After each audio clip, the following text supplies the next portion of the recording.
ነው ያለው ራሱ ታሪክ ነው ያለው ራሱ ጥሩ የጉዞ ታሪክ አለው። በቃ በምድር እያለ እኔን አጥፋኝና እነሱን ማር እያለ ይጸልይ የነበረ ሰው ስለሆነ ማለት ነው። ስለዚህ ሰማይ ሄዶ ቢቀጥል ስራውን በቃ ይሄ ሰው አለመሰማት አይችልም ብዬ አስባለሁ። በቃ ጥሩ ባዮ ስላለው ማለት ነው። ሌሎችንም እንደዚሁ ማንሳት እንችላለን። እነ ኤልያስ ደግሞ ጭራሽ ደግሞ ሳይሞቱ የተወሰዱ ሰዎች ናቸው እነ ሄኖክ ምናምንና እነዚህ ሰዎች በሰማይ አገልግሎታቸውን ቢቀጥሉ የተሻለ ነበረ። እግዚአብሔር ግን እንደዛ አላደረገም። ኢቨን ስለ ካህናት ሲናገር እኮ ትላንትናም በይሄን እያነሳውለት ነበር የወጣው።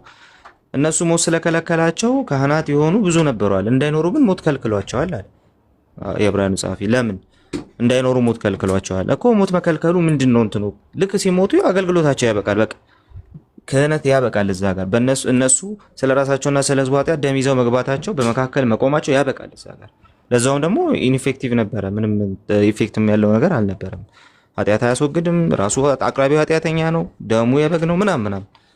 ስለዚህ ኦሬዲ እነዛ ታች ያሉት እንደው የምልጃው የዚህ የዘላለማዊው የሊቀ ካህናችን የኢየሱስ ክርስቶስ ምሳሌና ጥላ ሆነው ያገለገሉት ራሳቸው ልክ ሲሞቱ ያበቃል ክህነታቸው። ምክንያቱም አገልግሎታቸው በምድር ላይ ሳሉ በምድር ላይ ላሉ ቅዱሳን ስለሆነ ማለት ነው። ኦር ደግሞ በምድር ላይ ላሉ እስራኤላውያን ስለሆነ ቅዱሳን ስል እግዚአብሔር ለይቶ ስለመረጣቸው ብቻ ነበር በዛ ዘመን። ለአሁን ደግሞ እኛ ቅዱሳን የተባልነው አማላጃችን መካከለኛችን ጌታ ኢየሱስ ክርስቶስ ብቻ እንደሆነ ተነግሮናል። በቃ እነሱ እንዳይኖሩ ሞት ስለከለከላቸው ካህናት የሆኑ ብዙ ናቸው አለ። ኦኬ እሱ ግን የማይሞት ነው አለ። ስለዚህ የማይለወጥ ክህነት አለው ለዘላለም የሚኖር ስለሆነ የማይለወጥ ክህነት አለ። ስለ እነርሱም ሊያማልድ ዘወትር በሕይወት ይኖራል እና በሕይወት ይኖራል በእግዚአብሔር ቀኝ አሁንም ይኖራል። አሁን ዘላለማዊ ነው ጌታ። ቀኝን በተደጋጋሚ እያብራራሁት ነው። እንግዲህ የመጀመሪያው ዲቫይን ፓወርን ኤክሰርሳይዝ ያደርጋል። ሁለተኛ እግዚአብሔር በምድር ባለው መንግስት አሁን በመሰረተው በዚህ በአዲሱ መንግስት በክርስቶስ በኩል ስልጣኑን በቤተ ክርስቲያን ኤክሰርሳይዝ ያደርጋል። ሶስተኛ ደግሞ ለኛ የዘላለም ድነት ዋስትና አለን። የዘላለም ከአብ ጋር የመገናኛ ዋስትና አለን በሱ በኩል በእግዚአብሔር ቀኝ መቀመጡ ይሄን ያሳያል። ስለዚህ ኃጢአታችንን በራሱ ካነጻ በኋላ በሰማይ በግርማው ቀኝ ተቀመጠ ስለሚል ስለዚህ ይሄንን ይዘን ስናወራ አለቀ በቃ ዋስትና ነው ክርስቶስ ወደ እግዚአብሔር ለመቅረብ በቃ። ስለዚህ እሱ የማይለወጥ ክህነት አለው። እሱ የማይለወጥ ክህነት እሺ የማይለወጥ ክህነት አለው። እሺ ምን ያደርጋል? ክህነት አለው ጥሩ። እሺ አንዳንድ ካህናትን በመካከል እንዲሆን ይልካቸዋል። እሱ ሊቀ ካህን ስለሆነ ኧረ አይደለም። እና እንዴት ነው በእርሱ ወደ እግዚአብሔር ሲያስደስተኝ ጥቅስ ወደ እግዚአብሔር የሚመጡትን ፈጽሞ ሊያድናቸው ይችላል። ወደ እግዚአብሔር የሚመጡትን ሊያድናቸው ይችላል። እንደው እንደነገሩ ፈጽሞ ሊያድናቸው ይችላል። ኦኬ በእርሱ ወደ እግዚአብሔር የሚመጡትን አንድ ሊያድናቸው ይችላል። እሺ መሀል ላይ ፈጽሞ የምትል ቃል አለች። ፈጽሞ ካዳናቸው ፈጽሞ በሱ ወደ እግዚአብሔር የሚመጡትን ወደ ውጭ ካላወጣቸው ፈጽሞ ሊቀ ካህናቸው ከሆነ ሊራራላቸው የሚችል ሊቀ ካህናት ከሆነ ሰዎች በተመረቀላቸው አዲስና ሕያው ጎዳና ዕብራውያን ምዕራፍ 10 ላይ ወደሱ በመጋረጃው ማለትም በስጋው እንድንገባ ወደ እግዚአብሔር ድፍረት ስላለን ከተባለ ኦኬ በቃ እኛ ብቻ ልባችንን በንጹህ ታጥበናለን፣ ተረጭተን በንጹህ ልብ እንቅረባል። ኦኬ በንስሐ በቃ እንደዛ መቅረብ ከተቻለ ራሳችንን ዝቅ አድርጎ በሱ በኩል ወደ እግዚአብሔር መቅረብ ከተቻለ ሶዋት አይሲ። ስለዚህ ሌላ አማላጅ እግዚአብሔር አላስቀመጠልንም። ሞት የከለከላቸው ናቸዋል። በምድር ያለ ክህነትን ሰው ለሰው የሚያደርገውን ያንን ነገር ሞት የሚከለክለው ከሆነ ራሱ እግዚአብሔር ኢንስቲትዩት ያደረገው መጽሐፍ ቅዱስ ውስጥ የሌለውን ተውት። መጽሐፍ ቅዱስ ውስጥ የሌለው ቁጥር ውስጥ አይገባም ጭራሽ። ራሱ እግዚአብሔር ኢንስቲትዩት ያደረገውን የሊቀ ካህናት ስርዓት እንኳን ካህኑ ሲሞት ክህነቱ የሚያበቃ ከሆነና ካህኑ ሲሞት ኤክስፓየር የሚያደርግ ከሆነ ሌላ ካህን ከዛ በኋላ የሚሾም ከሆነ ታዲያ መጽሐፍ ቅዱስ ውስጥ የሌለውንማ ጭራሽ በአጸደ ነፍስ ሄዶ ይጸልያል እንዴት ትለኛለህ? ኦኬ ይሄ መጽሐፍ ቅዱስን ፒውርሊ ፊት ለፊት ቆመ ቫዮሌት ማድረግ ሙሉ በሙሉ ቫዮሌት ማድረግ። የሚነሱ ጥቅሶች አሉ በአብርሃም እቅፍ እና እሱን በጣም ኢምባራሲንግ ነገር ነው። በአብርሃም እቅፍ ያሉ ገና ባይዘው ምልጃ ላይ ኢንቮኬሽን ደግሞ በራሱ የሚታይ በአብርሃም እቅፍ ያለው ሰውዬ ለምልጃ ትምህርታችሁ ስታቀርቡት ኦርቶዶክሳውያን በጣም ኢምባራሲንግ ነው። በጣም የመጨረሻ አሳፋሪ ነው። ምክንያቱም አንደኛ እያቀረባችሁ ያላችሁት በጣም ፎልስ አናሎጂ ነው። ሁለተኛ አውት ኦፍ ብሉ ከዛ ውስጥ ሙግት ለማውጣት ነው የምትሞክሩት። አውት ኦፍ ብሉ ሙግት ለማውጣት ነው የምትሞክሩት። ኦኬ ስለዚህ ያ ስህተት ነው የሚሆነው። አንደኛ ያ ሰውዬ ወደ ሲኦል የተላከ ሰው ነው። ምሳሌ መሆኑን ሳንረሳ ማለት ራሱ ምሳሌ ነው። በምሳሌ ውስጥ ራሱ እንትና አስተምሮ አይሰራም ራሱ። ኦኬ ግን ያ ሰውዬ ኃጢአተኛ ነው፣ ወደ ሲኦል የተላከ ሰው ነው። ሁለተኛ ኢቭን ጥያቄው ተቀባይነት አላገኘም። አብርሃም ዲክላይን ነው ያደረገው። ኦኬ። ስለዚህ እነዚህን ይዛችሁ ለምልጃ ትምህርታችሁ እንትን ማድረግ ማለት ጥቅስ ማቅረብ ማለት ኢትስ በጣም ኢምባራሲንግ። አውት ኦፍ ዲስፐሬሽን ጥቅስ ሳይኖር ሲቀር ለምታስተምረው ትምህርት ምንም ጥቅስ ሳይኖር ሲቀር ይሄ አይደል ትላለህ። አዎ እንደዚህ አድርጓል አይደል? አዎ እንዲህ ከሆነማ ታዲያ ቅዱሳኑ ምን ያህል ለኛ ይለምኑልን ትላለህ ማለት ነው። ሰውዬው እግዚአብሔርን አለመንም ሲጀምር። ኦኬ። ስለዚህ ይሄ በቃ አውት ኦፍ ኢምባራስመንት የሚሰጥ ነገር የሆነ በቃ አውት ኦፍ ዲስፐሬሽን ማለት የሆነ በቃ ጥቅስ ሳይኖር ሲቀር የሆነ ጥቅስ ታመጣና እዛና እዚህ ጎትተህ ታስራለህ ማለት ነው። ተወጥሮ አንተንም ወጥሮ በቃ ሰው እንደነዚህ አይነት ጥቅሶች ናቸው። ለምን አትፈርድልንም? እንደው በምድር በሚሉት ላይ ለምን አትፈርድም? ይሄም ራሱ በራእይ መጽሐፍ ላይ ነው። ብዙውን ጊዜ እንደዚህ በጣም በቃ የከሰሩ ትምህርቶች የሚወጡት ወይ እንዲህ ከምሳሌ ላይ ወይ ደግሞ ልክ እንደ ራእይ አይነቱ የአፖካሊፕቲክ ሊትሬቸር ላይ ምናምን የሚወጡት ማለት በቃ አምቢጉዊቲ ካላቸው ጥቅሶች ላይ ምናምን ነው የሚወጡት። ምክንያቱም በቃ ትምህርቱ መደገፍ የሚቻለው በእንደዛ አይነቱ መንገድ ተሸሽጎ ስለሆነ በዚህም ክፍል ላይ ለምን አትፈርድልንም የሚለው ነገር ለምን እንደተነገረ ተነግሯል። አንደኛ ለሌሎች አልጸለዩም። ሁለተኛ ለምን አትፈርድልንም ካሉ በኋላ ኦልሬዲ ተነግሯል ከስር በቃ እንዲያርፉ ተባለላቸው ዘመን እስኪፈጸም ድረስ። ለምንድን ነው እግዚአብሔር አሁንም የማይፈርደው? ለምንድን ነው እግዚአብሔር በሰማዕት ለሚሆኑ ሰዎች ስሙን ተከትለው እንትን ለሚያደርጉ መከራ ለሚቀበሉ ሰዎች ክርስቶስን ተከትለው ለሚሰደቡ ለሚገደሉ ሰዎች ደማቸው ለሚፈስ ሰዎች እግዚአብሔር ለምን አሁን አይፈርድም? አሁን የማይፈርድበት ምክንያት ጥቂት ጊዜ ስላለ እግዚአብሔር ሰዎች ንስሐ እንዲገቡ ስለሚታገስ ያ ጽዋ እስኪሞላ ድረስ ብሎ መጽሐፉ በቃ ስለዚህ ዛ ድረስ ያርፋሉ እነዚያ ቅዱሳን ግን በቃ በእረፍት ይሆናሉ ብሎ ነው እየነገረን ያለው። እና ሄደ እንደው በራሳችሁ መስፈርት መሰረት ሄደ ቀጥታ የቤተ ክርስቲያን ታሪክ እንትን ብታደርግ ሪፈር ብታደርግ ይሄን ጥቅስ ለምልጃ ያዋለ አንድ ቅዱሳን ይማልዳሉ በአጸደ ነፍስ ብሎ የፈታ አንድ የቤተ ክርስቲያን አባት አታገኙም። በራሳችሁ መስፈርት መሰረት ራሱ ይወድቃል ጥቅሱ። ቴክስቱን ምናምን ትታችሁት ማለት ነው። ስለዚህ ይሄም ጥቅስ የሚሆናችሁ አይደለም። ስለዚህ እንደነዚህ አይነት ጥቅሶችን አንስቶ ለመሞገት መሞከሩ በቃ ይሄ አውት ኦፍ ዲስፐሬሽን የሚመጣ ነገር ነው። ጥቅስ ስለሌለ እነዚህን ጥቅሶች እንደዋውጥተህ ትንሽ ወደዚህ አገናኝተህ ምናምን ለማድረግ ማለት ነው። ስለዚህ በአጸደ ነፍስ ያሉ ቅዱሳን ለቤተ ክርስቲያን ወር ደግሞ ለቅዱሳን ይጸልያሉ ምናምን እሱ የለም ጭራሽ መጽሐፍ ቅዱስ ውስጥ የለም። ኢንቮኬሽን ደግሞ የባሰበት ነው። ኦኬ እሱ ደግሞ የባሰበት ነው። ወደ ሞቱ ቅዱሳን የሚደረግ የትኛውም አይነት ጸሎት መጽሐፍ ቅዱስ ውስጥ ካለመኖሩ በላይ ወደ ሞቱ ሰዎች የሚደረግን የትኛውንም ነገር መጽሐፍ ቅዱስ በመልካም አይመለከተውም። ወደ ሞቱት የሚደረገውን ነገር በመልካም አይመለከተውም። ኮሚኒኬት ማድረግ በጭራሽ እነሱን ኮሚኒኬት ማድረግ አይቻልም። በሌላ በቃ እግዚአብሔር የሰወረው ነገር ነው ይሄ። በእግዚአብሔር መንግስት ውስጥ ራሱ በእግዚአብሔር ኪንግደም ውስጥ ራሱ የተፈቀደ ነገር ራሱ አይደለም እና ከዚህ ጋር የሚቀራረብ ነገር ያደረገው እነ ሳኦል ናቸው። በቃ መናፍስት ጠሪዎች ጋር ሄደው ማለት ኔክሮማንሲ ይባላል። በቃ ያደረጉት እነሱ ናቸው። ያንን እንደዚህ አይነቱን ነገር ያደረጉት በቃ። ስለዚህ የቀረበ ነገር ለዚህ ጉዳይ የቀረበ ልምምድ ኦኬ፣ የቀረበ ልምምድ ከፈለጋችሁ ኔክሮማንሲ ጋር ነው የምትሄዱት እንጂ መጽሐፍ ቅዱስ ላይ እንዲህ አይነቱ ልምምድ የለም። ወደ ሞቱ ቅዱሳን የተደረገ ወደ ሞቱ ሰዎች የተደረገ ምንም አይነት ጸሎት አታገኙም በቅዱሳን በኩል። እግዚአብሔር በመረጠው የመጀመሪያው ኪዳን ውስጥ ባሉ እስራኤላውያን በኩል የተደረገ አታገኙም። አዲስ ኪዳን ላይ ተውት። አሁንም ግን መጽሐፉን እንደው ዝም ብለን አናሎጂካሊ ብንወስደው ግን ስቲል አሁንም መጽሐፉ ኦልሬዲ ለዚህ ጉዳይ የሚቀርቡ ሰዎችን ይዞልን በቃ የአብርሃም የይስሐቅ የያዕቆብ አምላክ የተባለት አብርሃም፣ ይስሐቅ፣ ያዕቆብ አባቶች ፓትሪያርክስ የተባሉት ከዛስ 12ቱ የእስራኤል ነገዶች አሉ። ከነዛ ውስጥ እንግዲህ አንዳንዱ ወንድሙን ሸጧል፣ አንዳንዱ ከእንጀራ እናቱ ጋር ተኝቷል ምናምን ብላችሁ እንትን ካላረጋችኋቸው ማለት ነው ተውት። እሱን ዮሴፍ ራሱ አለ አይደል? ኦኬ እንለፍ። ከነሱም እነ ኢያሱ አሉ። ቀጥታ ህዝቡን ይዘው ስትሬት ቱ ከነዓን የገቡ ማለት ነው። እንቀጥል አሉ። ሌሎችም አሉ። ለምሳሌ እነ እንትናም አሉ እነ ሙሴ እግዚአብሔር ፊት ለፊት ያናገራቸው የተባሉ እግዚአብሔር አይናገረን አንተ ተናገረን የተባሉ በዚህ በስጋ ሳሉ በምድር ላይ ማለት እግዚአብሔር እንዳይናገረን ፈራን ያሉ የተባሉ አንተ ከሰማና አንተ ተናገረ ችግር የለውም በቃ ምናምን እግዚአብሔር በእጁ ጽፎ የሰጠው የእስራኤልን ያንን 10ቱን ትእዛዛት የተሸከመ የድንጋይ ጽላት። ኦኬ እግዚአብሔር እንደው እሱ አይናገረን አንተ ተናገረን ሲሉ እንዲህ አይነት ልብ እኔን እየፈሩ እንዳይጠፉ እኔን እየፈሩ እንዲሉ እንዲህ አይነት ልብ ምን ነው በሆነላቸው ብሎ እስኪናገር ድረስ ክሬዲት የተሰጠው ይሄ ሰው ኢንቮክ ሲደረግ አትመለከቱ። ምን ዳዊት ኢንቮክ ሲደረጉ እስራኤል ላይ የለም ነው። በብሉይ ኪዳን ጭራሽ የሌለ ነገር ነው። ወደ አዲስ ኪዳን ምን እንምጣ። አዲስ ኪዳን ላይ ጳውሎስ ይቀርባል። በቃ ይሄንን ለማድረግ ጳውሎስ በጣም ይቀርባል። ምክንያቱም ጳውሎስ እስጢፋኖስ ሲገደል ልብስ የያዘ ሰው ነው፣ ምስክር ነበር በሉት። በዛ በኩል አዎ በዚህ በኩል ነው ያለ ሰውዬ። ኦኬ ግን ይሄን ሰውዬ ይሄ ሰው ወደ ክርስትና ከመጣ በኋላ እስጢፋኖስን ኢንቮክ ሲያደርግ አትመለከቱ።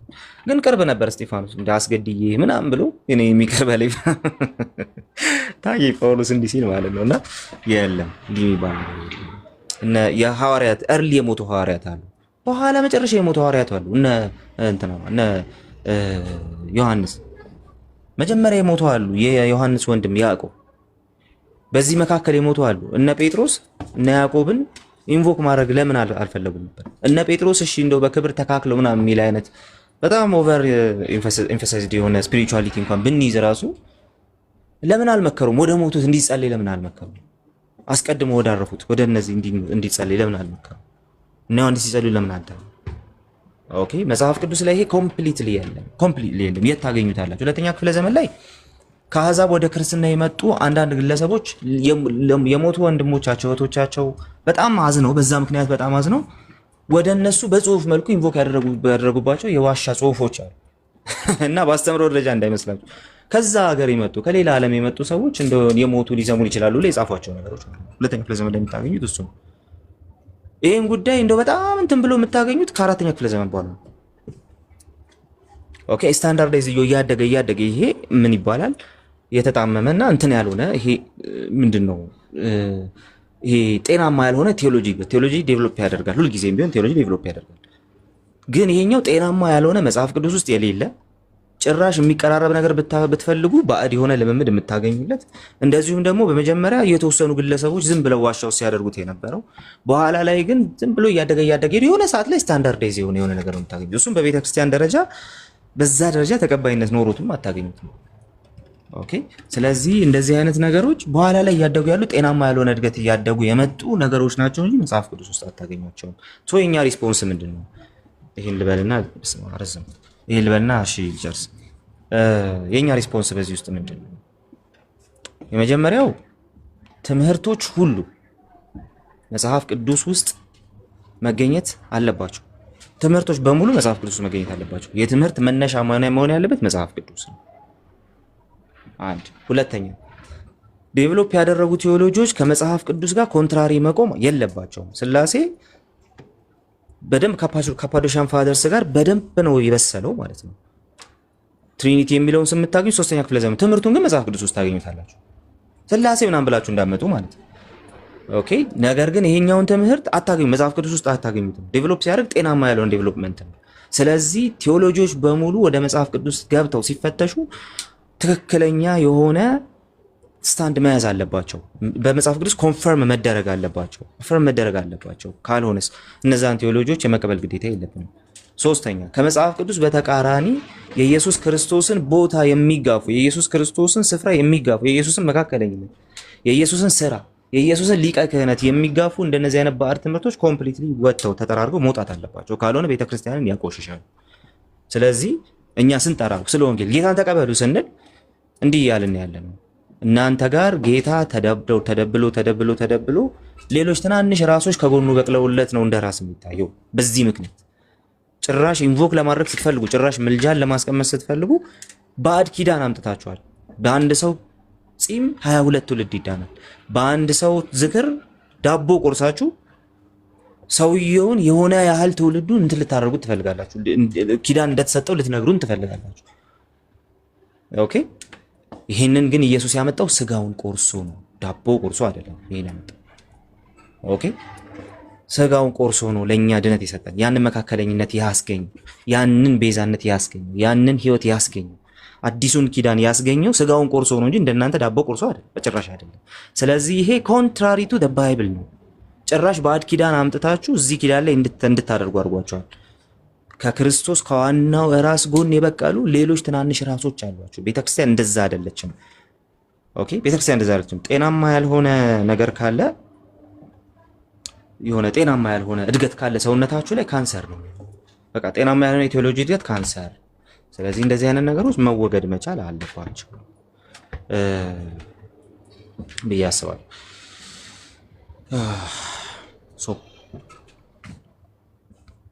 ጌታን ተቀበሉ። ጨርሻለሁ። ያ በጣም ቆንጆ፣ በጣም ቆንጆ ነው። ሰምታችኋል። አሁን እንግዲህ ሁለቱም ስጦታዎቻችን በሚገርም አይነት ሁኔታ የክርስቶስን ምልጃ በተመለከተ ጥርት ያለ ስዕል አስቀምጠውልናል። በዚህ አቅጣጫ ጥያቄ ያላችሁ ልጆች ስፔሻሊ ኦርቶዶክሳውያን ካላችሁ ንግቡ፣ ሞግቱ።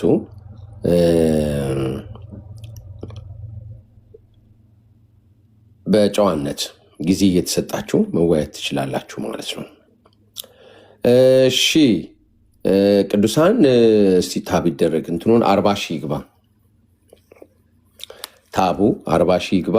ያ እንትኗን ደግሞ ሼሯን 2K አስገብተናት በተደላደለ ስንት እንትን ነው የሚበረው? ኤፍዬ አውሮፕላን በሰላም የሚበረው ስንት ጫማ ከፍታ ነው? አይኛ 9,000 እናድርገዋ። ምን ትንሽ ከፍ እንበል።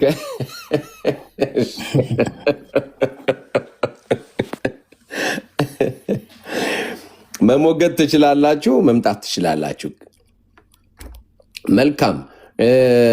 እስከዛ እንግዲህ እስኪመጡ ድረስ አስታጥቅና የተወደደ ተፈጸመ። አቤት አቤት አቤት እንዴት ተፈጸመ! እንግሊዘኛው ምንድን ነው የሚለው? ኢት ኢዝ ፊኒሽድ። የግሪኩን እንዴት ነው? ወይ ቃልዬ ወይ የፊ ነገሩን በቃ እኮ አለቀ። ቴቴሌስታይ ቴቴሌስታይ ተፈጸመ፣ ተደመደመ።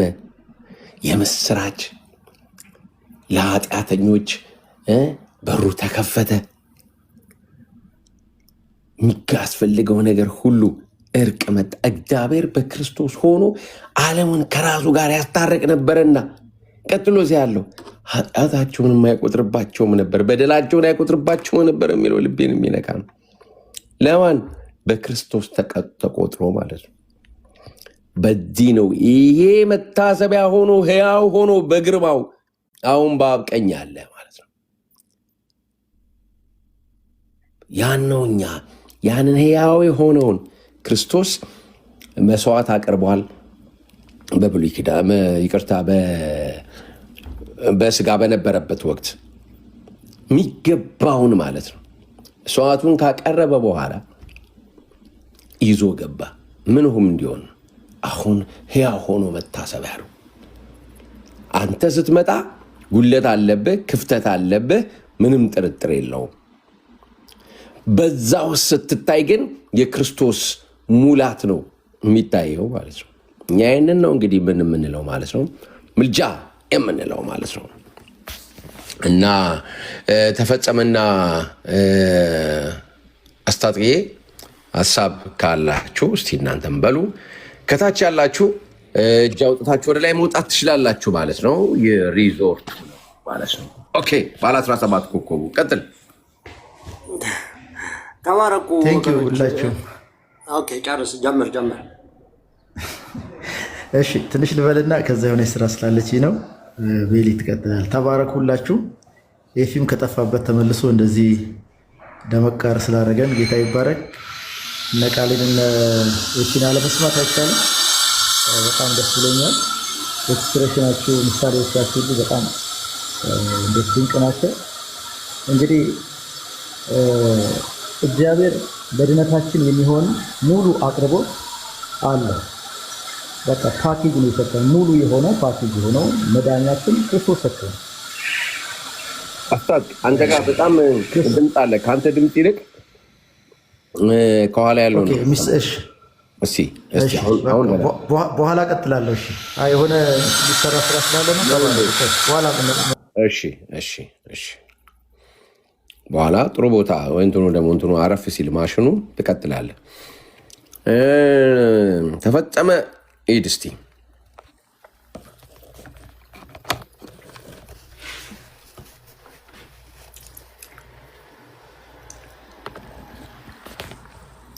ቤልሽ አለ።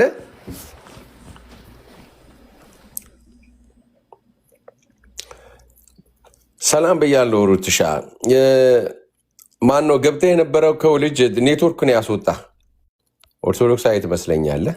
ገብተህ የነበርከው ልጅ ኔትወርክን ያስወጣ።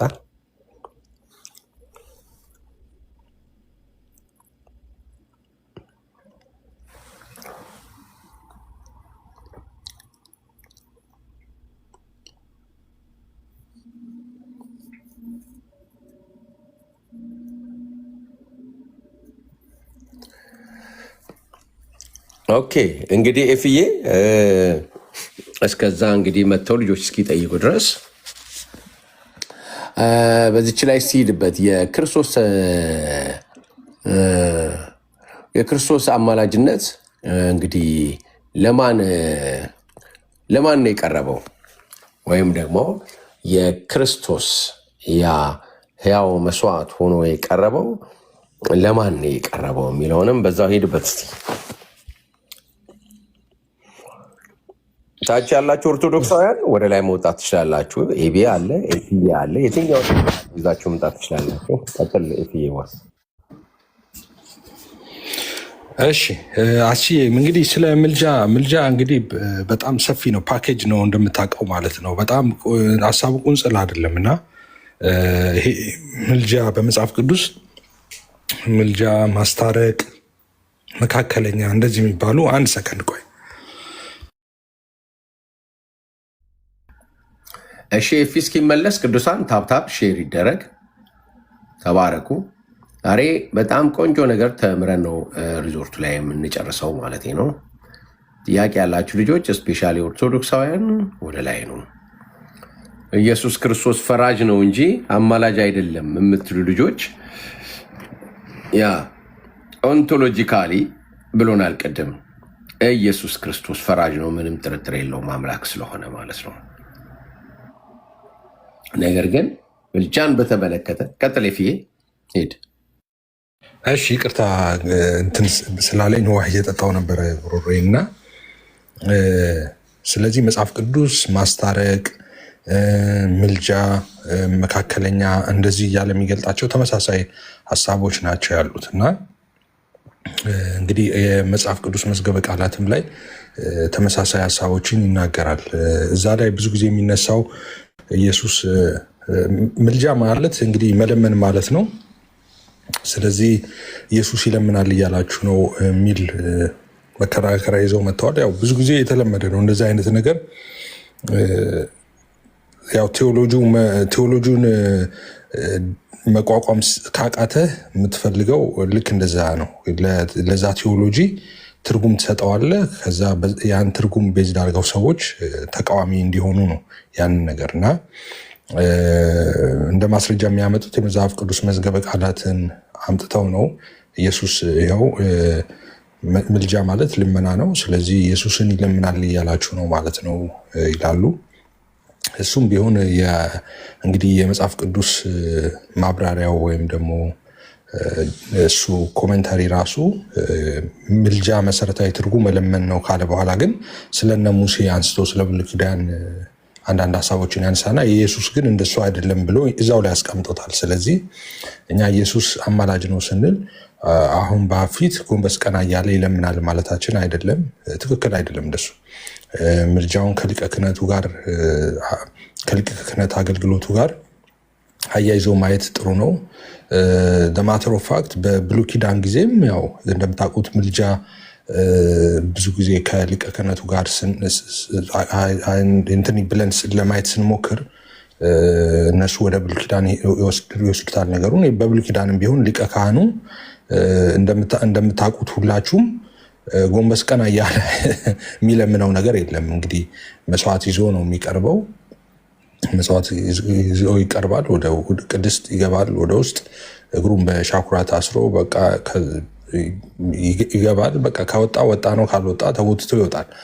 ማቅረብ ነው የሱ ስራ። በቃ እንደዛ ነው። ጌታ ኢየሱስ ደግሞ አንድ ጊዜ ራሱን አቅርቦ ይላል። በቃ አንድ ጊዜ አቅርቦ ደሙን ይዞ ገብተዋል ይላል እና በብሉይ ኪዳን እንኳን ያልነበር ስርዓት ነው ይሄ። ጎንበስ ቀና ብሎ ይለምናል በፊት ምናምን የሚሉት የእነሱ ነው እንጂ እኛ እንደዛ አንልም። ምልጃ ከእሱ ሀሳብ ፈጽሞ የተለየ ነው። እንግዲህ ምልጃ እንግዲህ በክርስቶስ ኢየሱስ ላመኑት ሰዎች እና ይሄ ፖቴንሻል ደግሞ ኢንተርሴሽን የምንለው አለ። እንግዲህ ኢሳያስ መጽሐፍም ላይ እንዳለው መታረቂያው ማለት ነው በደሙ ፈሳሽ አማካኝነት በቤዛነቱ ምክንያት በቤዛነቱ አስታረቀን እንደሚል እሱም ነው እና በሁለት መንገድ ነው የሚታየው። አንድ ሰው ኢየሱስ አማላጅ አይደለም ካለ በቃ መሰረታዊ የሆነ የክርስትና አስተምሮ ችግር ውስጥ ነው ያለው ማለት ነው። የኢየሱስን አማላጅነት አንድ ሰው ካልተቀበለ በቃ ኢየሱስ አላስታረቀኝም፣ ኢየሱስ አያስታርቅም እያለ ነው እና በእሱና በእግዚአብሔር መካከል የነበረው የጥል ግድግዳ እንደ ጸና ይቆማል ማለት ነው። እና አንዳንዶች እንደምታውቀው እዚሁ ቲክቶክ ላይ ያሉ ሰዎች ስንወያይ አይ ኢየሱስ አስታራቂ አይደለም ይላሉ።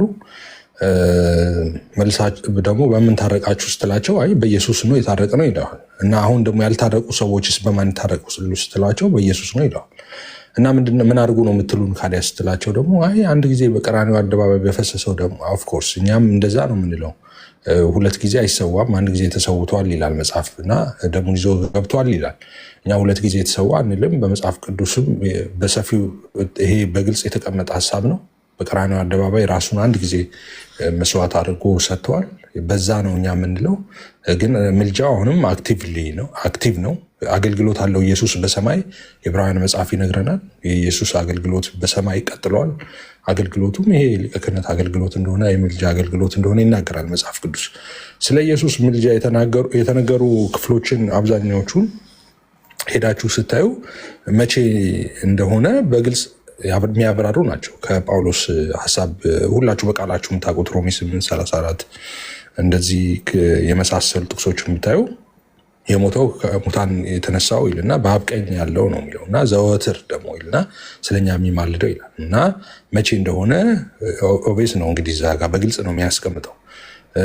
ሌላም ተመሳሳይ እንደምታስታውሱት ዮሐንስ በመልእክቱ ልጆች ኃጢአት እንዳታደርጉ ጽፈላችኋለሁ፣ ኃጢአት ብታደርጉ ግን ይልና እንግዲህ በአብ ዘንድ ደግሞ አድቮኬተር እንዳለን ጠበቃ እንዳለን ይናገራል። እንዳልኳችሁ ይሄ ቅድም ጠበቃ፣ መካከለኛ፣ አስታራቂ፣ ምልጃ የሚሉት እነዚህ ሀሳቦች ሁሉ ተመሳሳይ ሀሳቦች ናቸው እና ኢየሱስ ምንም ጥያቄ የለውም። ብቸኛው መካከለኛ ነው፣ ብቸኛው አማላጅ ነው፣ ብቸኛው አስታራቂ ነው። በቃ አንድ እግዚአብሔር አለና በሰውና በእግዚአብሔር መካከል ደግሞ አንድ አለ ተብሎ ኢየሱስ ነው የተባለው እና 2-3 መካከለኛ ካለ 2-3-4 እግዚአብሔሮች አሉ ማለት ነው የተለያዩ። አንድ እግዚአብሔር ካለ ግን ሰው ካለ በመካከል ያለው አንድ ነው ተብሏል። በቃ እሱ ነው ራሱ ኢየሱስ እኔ እውነት ሕይወት መንገድ ነኝ አለና በእኔ በቀር ወደ አብ የሚመጣ የለም አለ። በቃ በኢየሱስ በኩል መካከለኛው እሱ ነው፣ ሌላ ምንም የለም። መካከለኛ የሚለውን ደግሞ የመጽሐፍ ቅዱስ መዝገበ ቃላትም ቅድም ያልኳችሁም ሲፈታው አስታራቂ ብሎ ይፈተዋል እና አስታራቂው፣ መካከለኛው፣ አማላጁ፣ ጠበቃው እሱ ነው። ስለዚህ የኢየሱስን ምልጃ መቀበል ያው እንትን የሌለው ነገር ነው። አንድ ክርስቲያን ነኝ ግን የኢየሱስ አማላጅ አይደለም ካለ ኢየሱስ አምላክ አይደለም እንደማለት ነው፣ ወይ ኢየሱስ አልሞተም እንደማለት ነው እንጂ ዝም ብሎ አንዳንድ ሰው ጉንጭ አልፋ የማርያም ታማልዳለች ኢየሱስ ያማልዳል አይነት ክርክር ነው። እንደዛ አይደለም። ኢየሱስ አያማልድም ካለ አንድ ሰው ኢየሱስ አያስታርቅም፣ ኢየሱስ መካከለኛ አይደለም ነው፣ የጥሉ ግድግዳ አልፈረሰልኝም ነው የሚለው። እኛ ግን እንደዛ ነው። አንዳንዶች ጥያቄ ያነሳሉ። እናንተ እሺ በክርስቶስ ኢየሱስ አምናችሁ የዳናችሁ ሰዎች አውረድ ድናችኋል፣ ታርቃችኋል፣ ምልጃው ምን ያደርግላችኋል ይሉናል። ምልጃው ምን ያስፈልጋል እናንተ ካዲያ ይላሉ። እንዴ የኛ ያለ መጥፋታችን ዋስትና እኮ ምልጃው ነው እንዴ። መዳናችን ብቻ ሳይሆን መዳናችን ራሱ የተጠበቀው በኢየሱስ ምልጃ ነው። የኢየሱስ ምልጃ ባይኖርማ ዋስትናም የለንም። ድነሃል ወይ ስትባል ድኛለሁ እንዴት ትላለህ? ድኛለሁ አይባልም ነበር እኮ ኢየሱስ አማላጅ ባይሆን ኖሮ መንግስተ ሰማይ ይገባለሁ ምናምን አይባል፣ ነውር ነው። እንደዛ አይባልም ነበር። ኢየሱስ አማላጃችን ስለሆነ እኮ ነው። በድካማችን ሊራራ የማይችል ሊቀ ካህን አይደለም ያለን ይላል እና በድካማችን ሊራራ የሚችለው ሊቀ ካህን ዮሐንስ እንዳለ ኃጢአት አታድርጉ አለ። የኃጢአት ደሞዝ ደግሞ ሞት ነው፣ ክፍያው ሞት ነው ታውቃላችሁ። ብታደርጉ ግን አለና አድቮኬተር አላችሁ አለ፣ ጠበቃ አለ፣ ተላልፈ እንዳትጎዳ በአብ ዘንድ ስለአንተ የሚከራከር ደግሞ አለ፣ የሚታይ ስለአንተ አለ፣ ደሙን ይዞ ይገባ ይላል። ካደ ዋስትናችን እኮ እሱ ነው። ደህንነታችን የሚጸናው እኮ በዛ ነው እኮ እና ያዳነን ብቻ አይደለም እና የደህንነታችን አስጠባቂ ራሱ ያ ያዳነን ቅዱስና ክቡር ደም ነው እና ሰው የኢየሱስ ክርስቶስ ምልጃ እኔ በነገራችን ላይ የምታውቁ ከሆነ አላውቅም፣ ግን ኢየሱስ አማላጅ አይደለም የምትለው የኢትዮጵያ ኦርቶዶክስ ተዋሕዶ ቤተክርስቲያን ብቻ እንደሆነች በነገራችን ላይ ልነግራችሁ እወዳለሁ። ዓለም ላይ አንድም አብያተ ክርስቲያናት አንድም ነው እያልኳቸው ያለሁት ኢየሱስ አማላጅ አይደለም የሚል የለም፣ አንድም የለም።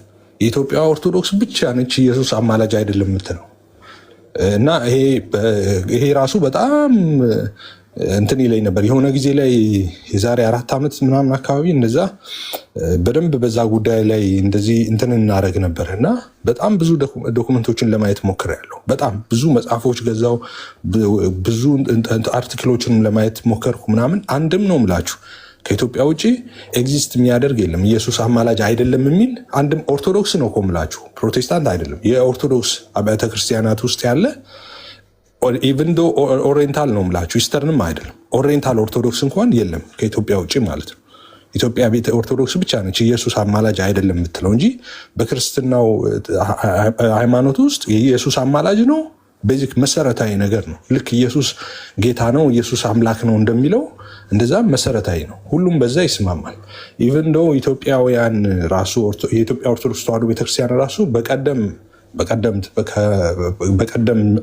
ስርዓቶ እና አንዳንድ መጽሐፎቿ ላይ በግልጽ የኢየሱስ ክርስቶስን ምልጃ በመጽሐፎቻቸው ታገኛላችሁ። ኢንፋክት በመጽሐፎቻቸው ስላችሁ ገላትና ድርሳናት እንደዚህ አይነት አይደሉም። ዋናውን የሃይማኖት መጽሐፋቸው ልክ እንደ ሃይማኖት አበው መጽሐፍ ላይ በግልጽ ተቀምጦ ታያላችሁ። እንደገና ቸርች ፋዘርስን ደግሞ እንግዲህ ቸርች ፋዘርስ ይላሉ። ኦብቪየስ ታውቃላችሁ እናንተ። ቸርች ፋዘርስ በግልጽ ነው ያስቀመጡት። ስለ ኢየሱስ ክርስቶስ ምልጃ በግልጽ አስቀምጠዋል። ኢየሱስ አማላጅ ነው ብለው ማለት ነው። ኢትዮጵያ ብቻ ነው እንደውም አንዳንዶቹ እነሱ በእኛን በሚከሱበት መንገድ ነው የሚያስቀምጡት።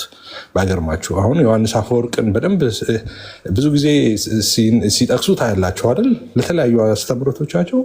አሁን እሱ እንደውም ልመና ነው የሚለው፣ ኢየሱስ እንደሚለምን ነው በግልጽ የሚናገረው እሱ ማለት ነው። እና አንዳንዴ እኛም በሚከሱበት መንገድ ነው ሁሉ የተገለጠው ማለት ነው። እና ይሄ በክርስትናው ዓለም የኢየሱስ ክርስቶስ ምልጃ በደንብ የታወቀ ነው፣ የታመነ ነው፣ የተረጋገጠ ነው ከኛው አገር ውጪ ማለት ነው። እና ኢየሱስ አማላጅ ነው ስንል በቃ ኢየሱስ ጌታ ነው አምላክ ነው እንደዛ እንደምንለው ኖርማል እና ኮመን ቴዎሎጂ ነው በመላው የክርስትና ሴክት ውስጥ ባሉ ዲኖሚኔሽኖች ማለት ነው። እና በዚህ ጉዳይ ላይ ምናልባት መከራከሪያ ሀሳብ ያላችሁ ሰዎች መግባት ትችላላችሁ፣ ለተናገርነውም ነገር ማለት ነው። እና ሸማ የሚባለው እንትና ነው አይደለ? እና ግባ ፖለቲካ ከሆነ ግባና አይ ትክክል አይደለህም በለኝ፣ ትክክል ካልሆንኩ ትክክል አይደለህም አንተ ኤፍሬም ተሳስተሃል በለኝ። አሁን የተናገርኩት ነገር ሁሉ ማስረጃ አንድ በአንድ እያወጣሁ አሳያለሁ። ትክክል ከሆንኩኝ ግን ዝም ብለህ ማጨብጨብ ነው። ፖለቲካ ሳይሆን የጭብጨባ ምልክት ከታች ዝም ብለህ ማድረግ ነው። አሜን ሃሌሉያ ማለት ነው። አይደለም ስትል ግን አይ ኤፍሬም እዚህ ጋር ይዤሃለሁ ና ይሄን ኬታ መጣ ማስረጃ ትላለህ። ያው ማስረጃ እንሰጣለን ማለት ነው። ተባረኩ። ያ እንዴ ሼማ ተመለሰ እንዴ? ሼማ እንዴ ሼማማ ያንተ ፍሬንድ ነበር። ኦኬ በጣም ቆንጆ ነገር ነው ያደረከው። ግሩም ትምህርት ነው፣ ግሩም ሀሳብ ነው። ያ እኔ ቃልዬን ካንተ ቀጥሎ ጠይቀዋል ያልኩትን አንስተዋል። ቃልዬ የሚመች ከሆነ በእውነቱ ምልጃ የአባቶች ትምህርት አይደለም ወይ? አባቶች በሙሉ እንዳለ በአንድ ድምፅ የተስማሙበት አይደለም ወይ? ስፔሻሊ በኦርቶዶክስ አስተምሮ አባቶች በአንድ ላይ የሚስማሙበትን ያንን ነገር ይቀበሉታል። እንዳውም ምንድን ነው የሚባለው ቃልዬ በእንግሊዝኛው ሁሉም አባቶች የተስማሙበት ትምህርት ዩናኒመስ ኮንሴንሰስ። አዎ እንዲህ አይደለም ወይ የሚለውንም እስቲ አብረህ ሄድበት። ኦኬ መግባት የምትፈልጉ ልጆች መግባት ትችላላችሁ። እንትኑን መጋበዣውን ገስቱን ንኩት። ኦርቶዶክሳውያን ቀጥል ቃልዬ።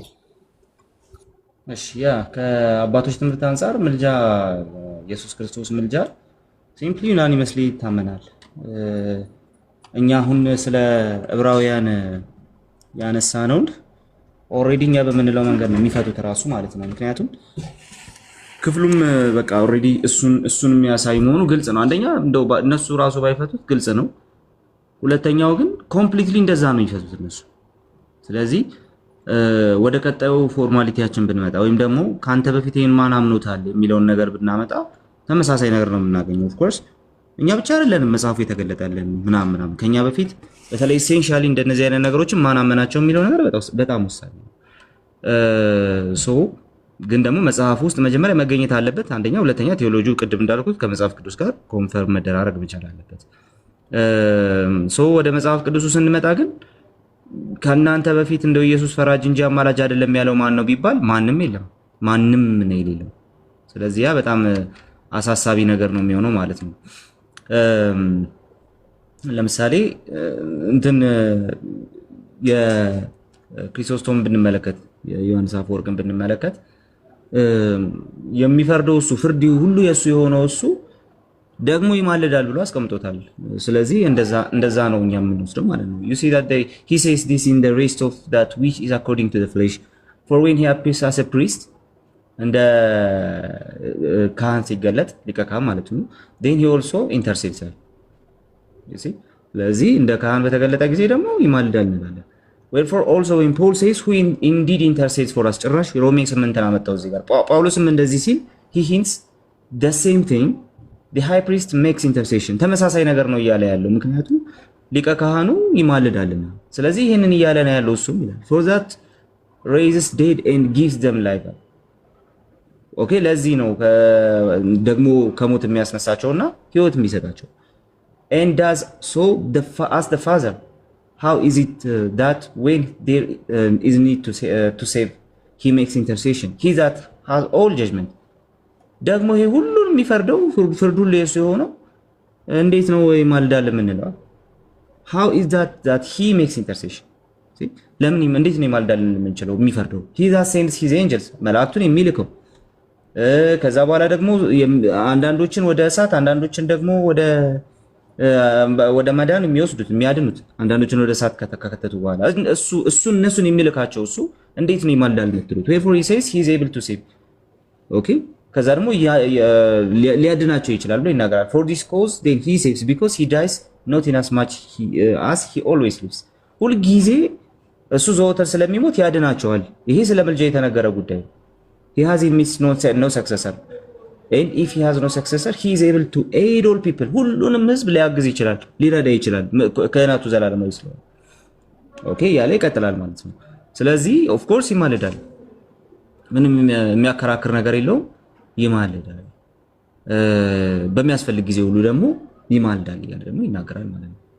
ኦኬ ስለዚህ ይሄ ምንድነው የምታዩት እዚህ ጋር ዝቅታውን ታያላችሁ፣ ሰውነቱን ሰው መሆኑን ትመለከታላችሁ።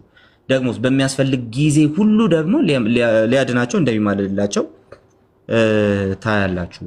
ስለዚህ ይሄ ቀጥታ የዮሐንስ አፈወርቅ ምክር ነው። ጎርጎርዮስ ዘንዚናስ ተመሳሳይ ነገር ይናገራል። ፔቲሽን ዳዝ ኖት ኢምፕላይ ሂር ጸሎት እዚህ ጋር ኢምፕላይ አልተደረገም። as it does in popular parlance a desire for legal satisfaction there is something humiliating in the idea ይሄ ከሆነ ክርስቶስን ሂሚሌት ማድረግ ነው የሚሆነው። ይሄ እንትን ማድረግ የመጸለይ ጉዳይ ከሆነ no it means interceding for us is his role of mediator ጭራሽ ማለት ታዲያ ምን ማለት ነው? እኛ ምን ልሄን አይደል ይጸልያል እያልን አይደለም እና ምን እያልን ነው?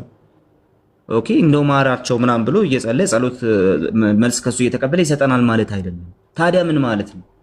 እንደዚህ ማለት ነው no it means interceding for us in his role of a mediator በመካከለኝነት ግብሩ ይማልድልናል እያልን ያለ ነው። in the way that the spirit to is spoken of us making petition እሱም ይማልዳል ተብሏል። መንፈስ ቅዱስ በእኛ ፋንታ ይማልዳል ተብሏል። on our behalf for there is one God and there is one mediator አንድ እግዚአብሔር አለ። ከዛስ አንድ መካከለኛ between God and man the man Jesus Christ። ምክንያቱም እንዲህ ተብሏል ደግሞ ለጢሞቴዎስ በተጻፈው መልእክት ላይ ኦኬ በቃ አንድ አለ እሱም ሰው የሆነ ኢየሱስ ክርስቶስ ነው በእግዚአብሔርና በሰው መካከል ያለ ይማልድልናል እያልን ያለው በዚህ ምክንያት ነው እያለ ደግሞ ይናገራል። even at this moment he is as human interceding even አሁን ራሱ አለ ጎርጎርዮስ በሚጽፍበት ዘመን ጎርጎርዮስ የሚጽፈው መቼ ነው?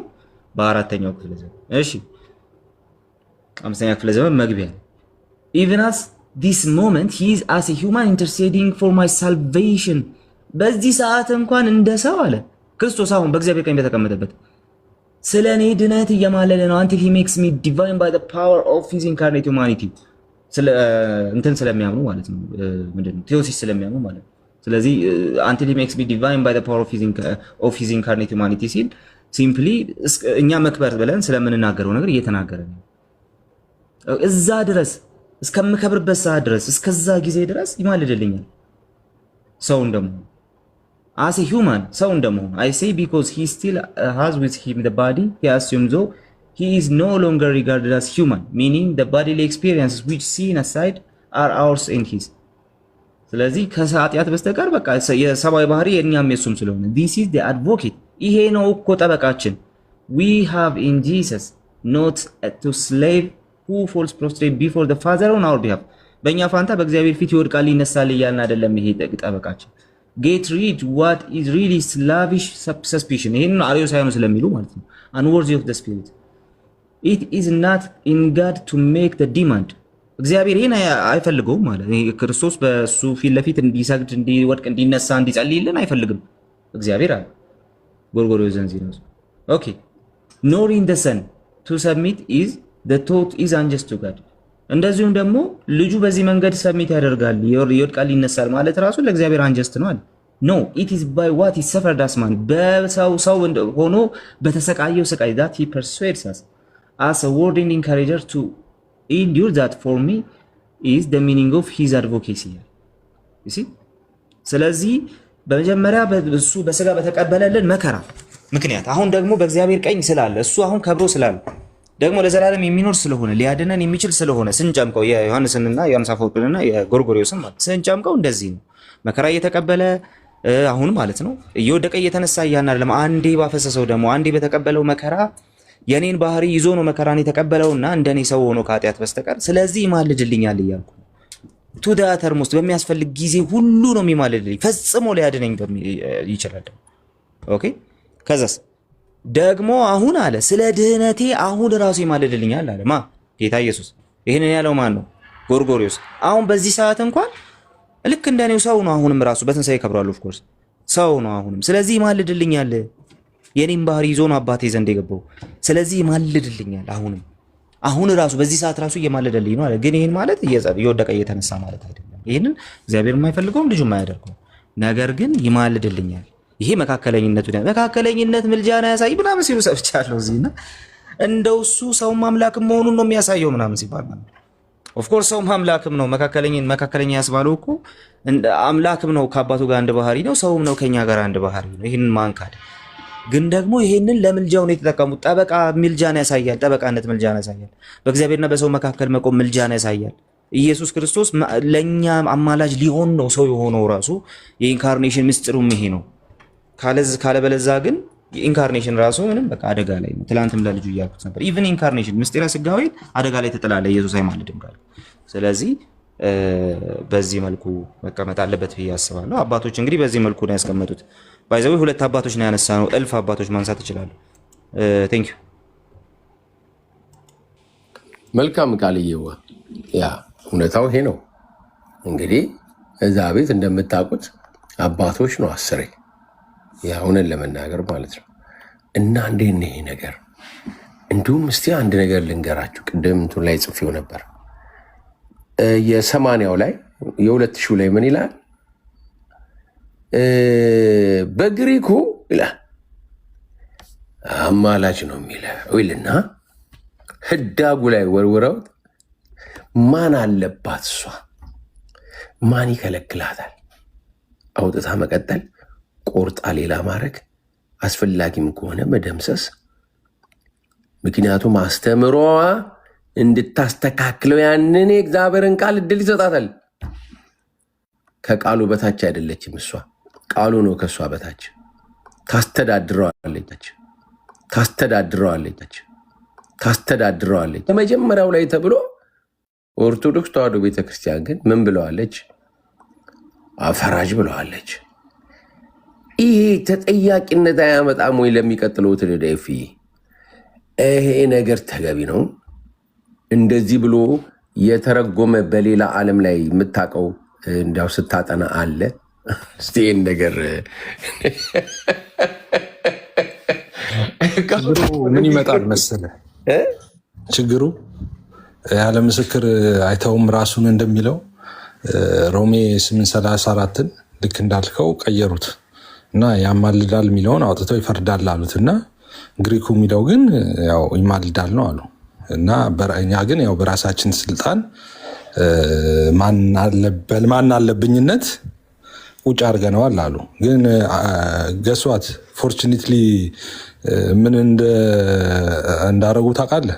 ዕብራውያን 7:25 እዛው ያ መጽሐፉ የምታወራው የ2000 እትም ላይ ማለት ነው።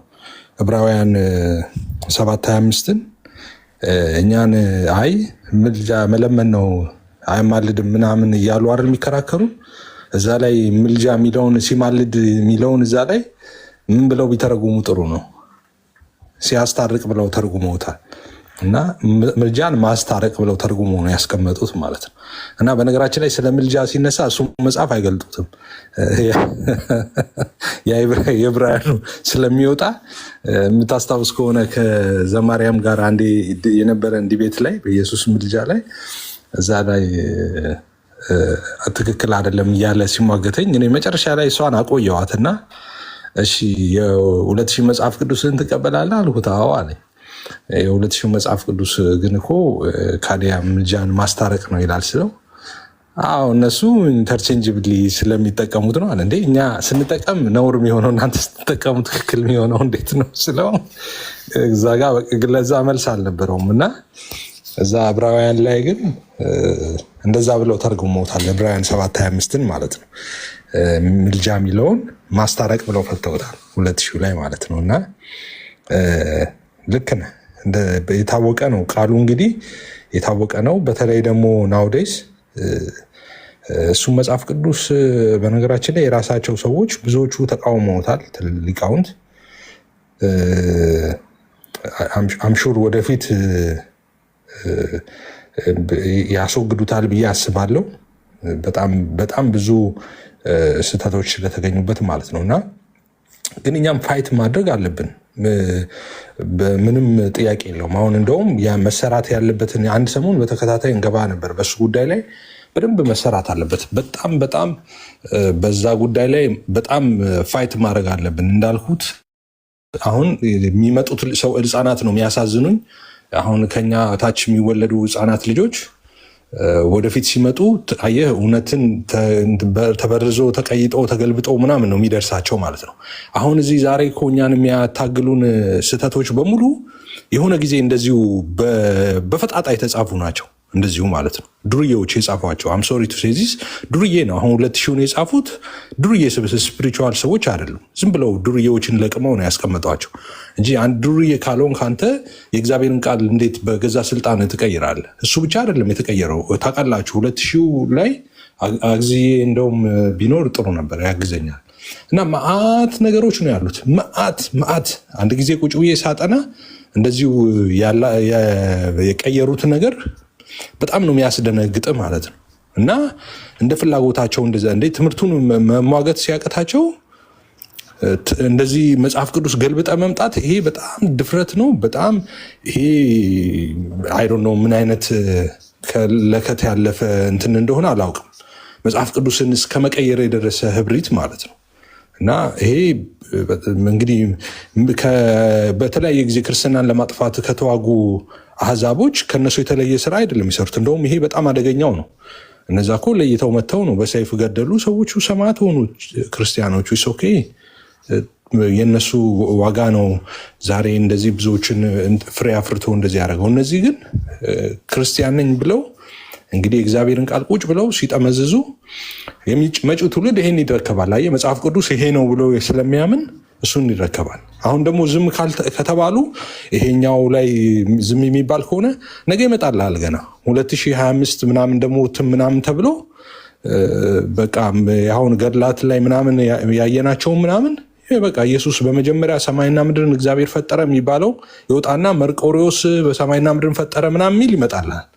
ከዛ እንዳትጮህ ከግርጌ ላይ አንዳንዶቹ እንትኖች ላይ እንደዚህ ይባል ነበር ይባላል። እነዚህን በጣም ዲስከስ ማድረግ ነው። በጣም ዲስከስ ማድረግ ነው። በጣም መጠየፍ ነው። በጣም ራፍ ሆኖ መደብደብ ነው። ይሄ እንደዚህ አይነት አሰራሮችን ማለት ነው። ርህራሄ አያስፈልግም። እነሱ መጽሐፍ ቅዱስ ለመገልበጥ ድፍረት ካገኙ የገለበጡትን ለመገልበጥ በጣም ቦልድ መሆን አለብን ብዬ አስባለሁ። በጣም እና ታንክስ ጋር እነሱም ሰዎች እንዳልኩት ብዙ ሰዎች አሁን ዲያቆን ያደርጋል ምናምን ሲቃወሙ ሰምቻቸዋለሁ። ይህ መጽሐፍ ቅዱስ ማለት ነው እና እንዳይታተምም ደግሞ ሪኩዌስት ሲያደርጉ አይቻለሁ ብዙ ሰዎች።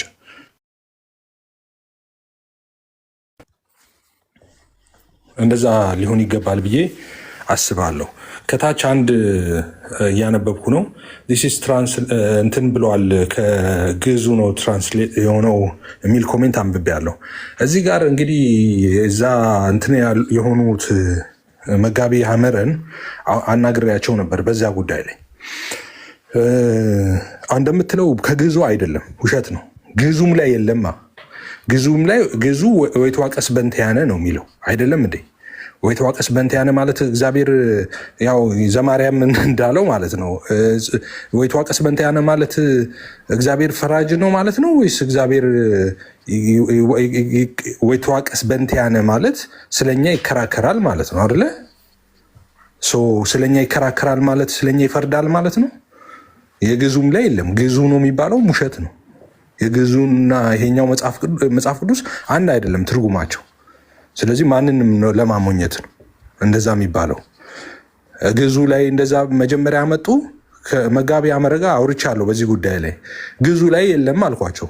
ግዕዙ መጽሐፍ ቅዱስ አምጡት፣ ግዕዙም ላይ እንደዚህ የሚባል ነገር የለም። ለምንድን ነው ግዕዙ ላይ ያለ የምትሉት ስላቸው እሳቸው ያመጡልኝ ሀሳብ እንደገና ግዕዙ እኮ የአሁኑ አይደለም የጥንታዊ ግዕዝ ምናምን የሌለ ማለት ነው። አሁን ኤግዚስት ማያደርግ የጥንታዊ ግዕዝ የሚባል ነገር ተፈጠረ ማለት ነው በምናምን ኦኬ። ኤኒዌይስ ግዕዙ ላይ የአሁኑም ቢኖር ብለን እንግዲህ እንትኑን እንስጣችሁ ለእናንተ ይኑር፣ ግዕዙ ላይ አሁኑም ይኑር የድሮም ይኑር ብለን የለም ሊኖርም አይችልም ግን አለ እንበል። ሰዋት ግዕዙ ላይ ቢኖር መጽሐፍ ቅዱስ በግዕዝ ነው የተጻፈው እንዴ? አዲስ ኪዳን በግዕዝ ቋንቋ ነው የተጻፈው። በኩረ ቋንቋ ይባላል አይደለ? ወደዛ ነው የሚሄደው። እንግዲህ ዓለማት በሙሉ ወደዛ ነው የሚሄዱት። በኩረ ቋንቋ ይታወቃል። እዛ ሄዶ ምንድነው የተባለው? እንትካኖ ማለት ምን ማለት ነው? ኦኬ እሱን እንዴት ተብሎ ነው በየሀገሩ የሚተረጎመው? አለ ለዛ ነው ተተርጉሞ እኮ ምልጃ ተብሎ የመጣው በኛ ሀገር ማለት ነው። እና ፍርድ ተብሎ እና ምን doesn't make any sense ምንም። ይሄ በተለይ በዚህ ዘመን እንደዛ መሆኑ ያሳዝነኛል።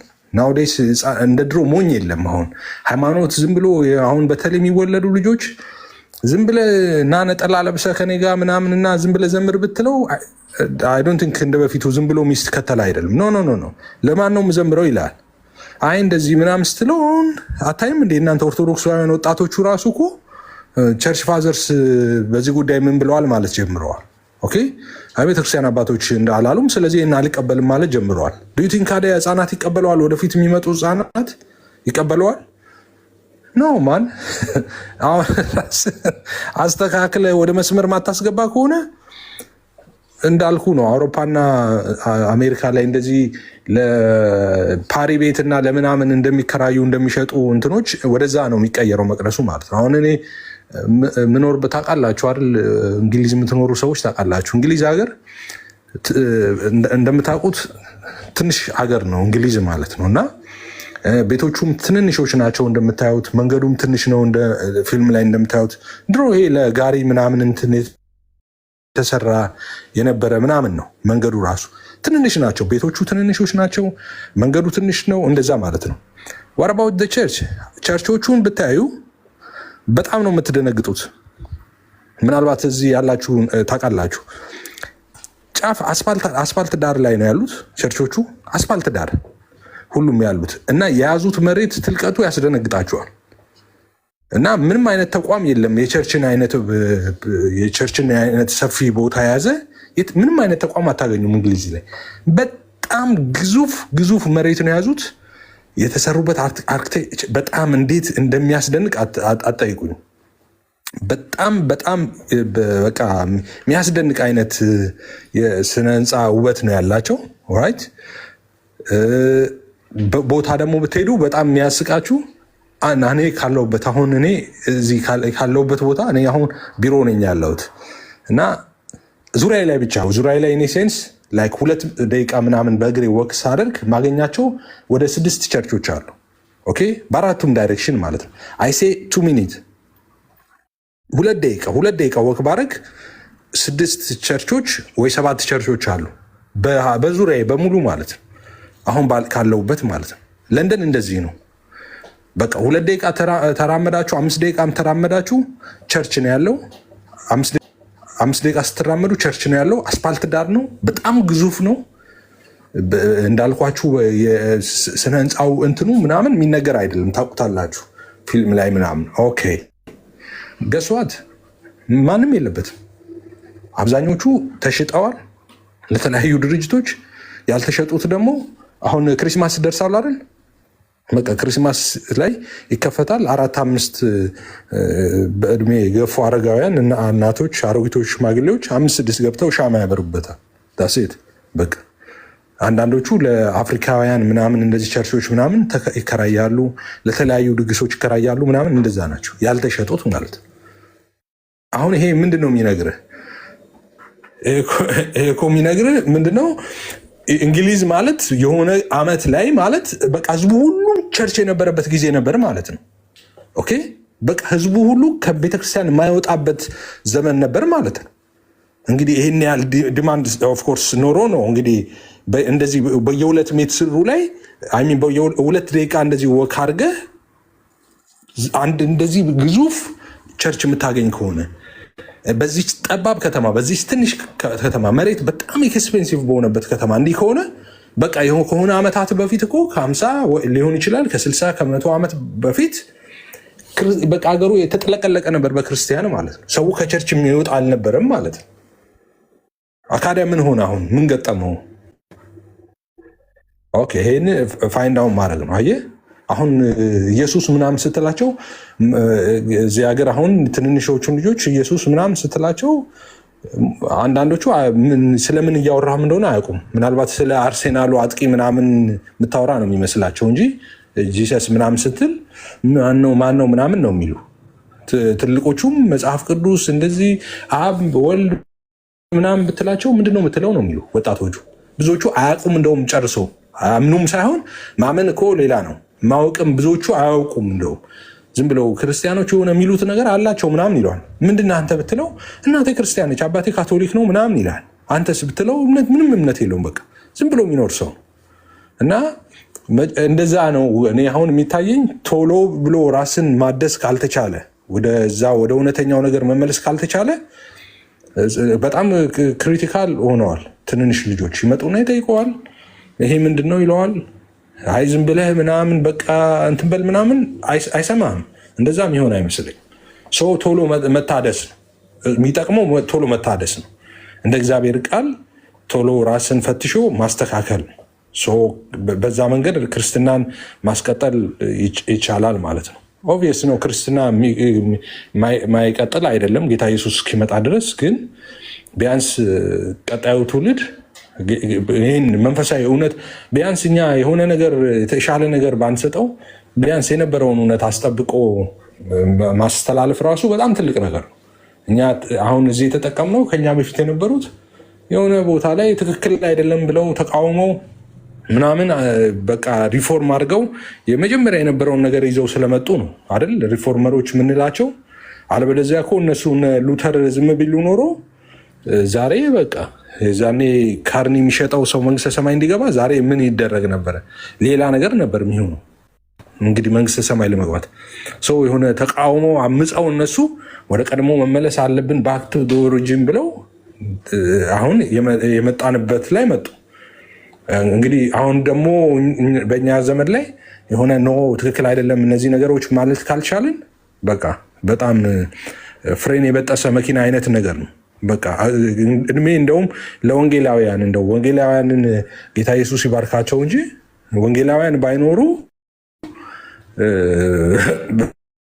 በጣም አስቸጋሪ ነበር የሚሆነው። ክርስትና አሁን ይኖራል ወይ ኢትዮጵያ ውስጥም በጣም አስቸጋሪ ነው የሚሆነው የነበረው እውነት ለመናገር ማለት ነው።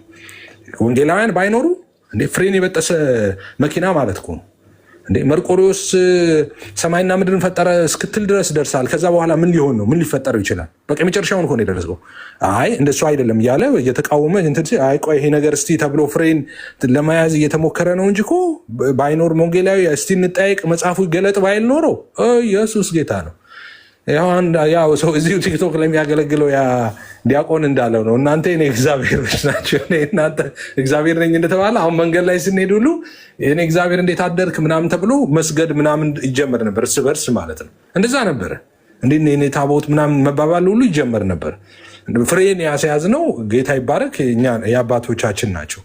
ኦኬ አይ ይሄ አይደለም መጽሐፍ ቅዱስ እስቲ ይገለጥ ምንድነው ምናምን ባይሉ ኖሮ ፍሬን የበጠሰ መኪና መረኔል በቃ እንትን ለከት የሌለው ስተት እንዴ ስተትም እኮ አይነት አለው።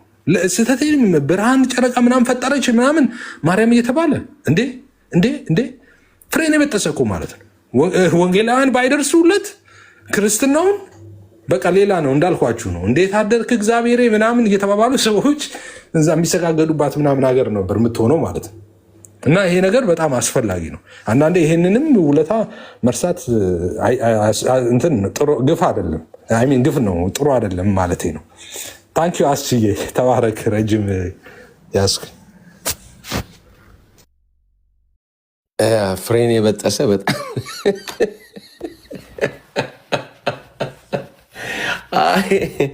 በጣም ልክ ነው። በነገራችን ላይ የወንጌላውያን በኢትዮጵያ መምጣት ትልቅ አስተዋጽኦ አድርጓል። ትልቅ አስተዋጽኦ እንዴ ባለፈው ትዝ ይለኛል ቃልዬና ሽፌ ሲወያዩ ድኛለው እየዳንኩ ነው እና ድናለው የሚለው ላይ እየተወያዩ አኬ ምን ቢል እንዴ መጽሐፉ አይገለጥ እያልክ ነው እንዴ መጽሐፉ ብቻ እያለ ሲል ሰምታችሁታል። ባይዘው ሌላው የሚያሰቃይ ነገር እሱ ነው። ልክ እነሱ ጋር የሌለ ትምህርት ወይ ደግሞ በራሳቸው ፎርማሊቲ በራሳቸው መስፈርት መሰረት እንትን የማያደርግ ያንን መስፈርት ፉልፊል የማያደርግ ትምህርት ውስጥ ሲገቡ ቀጥታ ተርን ቱ ቢ ሶሉ ወዲያው ማለት ነው። ለምሳሌ ክርስቶስ አማላጅ አይደለም ይሏል። እሺ እንደዛ ያለ አባት አምጣ፣ አንተ በፈታው መንገድ ይህን ጥቅስ የፈታ አባት አምጣ። ይሄ መጽሐፉ የሌለ እንዴ እኮ ይሄን አንተ የተረዳውን ነገር ከአንተ በፊት ማን የተረዳው? እሱን አምጣ ያልኩ። ይሄው እኮ መጽሐፍ ቅዱስ አለ አንተ እሱን አትቀበልም ይላል እንዴ። እኔማ እሱን ተቀብያለሁ ሞገትኩ ያለሁት ሰው እዛው ማለት ሲምፕሊ ጀስት ጥሩ የሆነ የፕሮቴስታንት ሙግት ራሱ እንትን የማይደረግበት የሆነ ኮንስትራክት የማይደረግበት መንገድ ውስጥ ይገባሉ። ዳይሬክትሊ ሶሎ ስክሪፕቸር ይሆናሉ ማለት ነው። የራሳቸውን ብቻ ሰብጀክቲቭ የሆነ የራሳቸው ኢንተርፕሪቴሽን ብቻ ሆነ ይቀመጣሉ። እንዳልከው ነው ሻልፌክስ። እሺ ከአባቶች በቃ ከአባቶች ይህን ትምህርት ድኛለሁ እየዳንኩ ነው ድናለሁ የሚለውን ትምህርት ይሏል። ይኸው ታላቁ አባት ጳውሎስ ታላቁ አባት ጳውሎስ እኮ አባቶች ላይ ተባልከው እና እነሱ ኮንፈርም የሚያደርጉት ትምህርት አባቶች ጋር ካለ በዛ መንገድ ይቀበሉታል። ከሌለ መጽሐፉ ላይ ስታክ ያደርጉና አንተ እንዴት ይሄን አትቀበልም ይሏል። እኔማ መጽሐፉን እኮ ሙሉ በሙሉ ተቀብዬ ነው አንተ ጋር የመጣሁት። የአንተን ሰብጀክቲቭ ኢንተርፕሪቴሽን ነው አልቀበልም ያልኩት። በቃ በግል እኔ ብቻ ያልከውን ኢንተርፕሪቴሽን ራእይ ስለ ጮሁት ሰዎች እስከ መቼ አትበቀልም ስላሉ እኔና ይቤ አንዴ ገብተንበታል። ትዝ ይላችሁ እኮ እሱን አንስተው እንትን ያደርጋሉ። እሱን አንስተው ይሞግታሉ እኮ ከአንተ በፊት ይሄን ያለ አባት አለ የለም ሌሎች ጥቅሶችን የሚያመጡና እሺ ካንተ በፊት ይሄንን በዚህ መንገድ የተረዳባት አለ? አይ መጽሐፍ ቅዱሱ ይላል፣ ራሱ መጽሐፍ ቅዱሱ ይላል። አንድምታ ራሱ እኮ አይልም። ለምሳሌ እንዳትሰግድልኝ ተጠንቀቅ፣ ለመላእክት ስግደት አይገባም፣ እንዳትሰግድልኝ ተጠንቀቅ፣ እኛ ጋር በቃ ጅስት የሚታወቅ ጥቅስ ነው። ከዛ በኋላ ምን ይለዋል? አይ እንዳትሰግድልኝ ተጠንቀቅ ያለው በክብር ከሱ ጋር ስለተካከለ ነው ምናምን ይለዋል። እሺ እንደዛ ያለ አምጣ። አባቶች እንግዲህ ፍጡር ለፍጡር አይሰግድም ብለው ነው የፈቱት። እሱ እኔ ምስማማለሁ ከሱ ጋር። መጽሐፉም ደግሞ ከኮንቴክስቹዋሊ ሲነበብ እሱን ነው የሚለው። ከአንተ ጋርና የዚህ መጽሐፍ ቃል ከሚጠብቁ ጋር አብሬ ባሪያ ነኝ ነው። የመጽሐፉን ቃል ካልጠበቅ ስገድ፣ ችግር የለውም። ምክንያቱም ባሪያ አይደለም አብሮ ካንተ ጋር። የመጽሐፉን ቃል እጠብቃለሁ ክርስቲያን ነኝ ካልክ ካንተ ጋር አብሮ ባሪያ ነውና ይህን መጽሐፍ ከሚጠብቁት ጋር ይላል። ስለዚህ አለቀ። መጽሐፉማ የተናገረው በቃ እንዳሰግድለት ለመልአኩ ነው፣ ካንተ ጋር አብሮ አገልጋይ ስለሆነ ይህን መጽሐፍ አንተም ስለምጠብቅ ማለት ነው። አይ በክብር ከዮሐንስ ጋር እኩል ስለሆነ ብቻ ነው። እሺ እንደዛ ብሎ የፈታባት የለም። እሺ እኔ ከፈታሁት ውጪ እንደዚህ ብሎ የፈታባት የለም እኮ። ይህን ትርጓሜን ከየት አመጣው? መጽሐፍ ቅዱስ እኮ ግልጽ ነው ይላል። ከዛ በኋላ ለእነሱ ትምህርት መጽሐፍ ቅዱስ ግልጽ ነው። ፕሮቴስታንቱ ሲጠቅሰው መጽሐፍ ቅዱስ ግልጽ አይደለም። ይሄ እዚህ ያለ ባላንሱን ያጣ እንትን ነው። ብዙዎቹ እንደዚህ አይነት ሙግቶች ሲመጡ እኛ የምናነሳቸው ነገሮች አሉ። እኔና አስቼ እንከራከራለን። እኔ እናንተ በቃ በሆነ ጉዳይ ተነስተን ይሄ እንዲህ ነው እንዲህ አይደለም ብለን እንከራከራለን። ከድነት ጋር አይገናኝም ክርክራችን።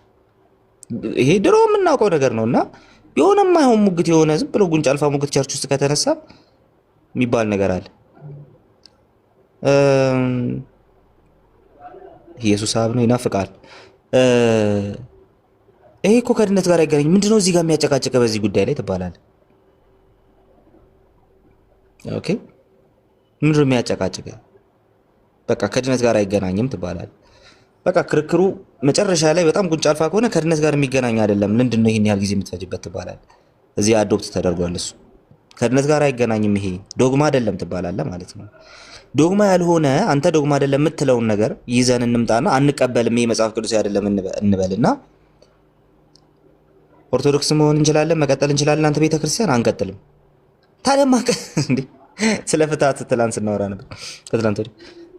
ፍትሐት ዶግማ አይደለም። እሺ ዶግማ አይደለም። እሺ ግን አልቀበለውም ብዬ መቀጠል እችላለሁ? አትችልም።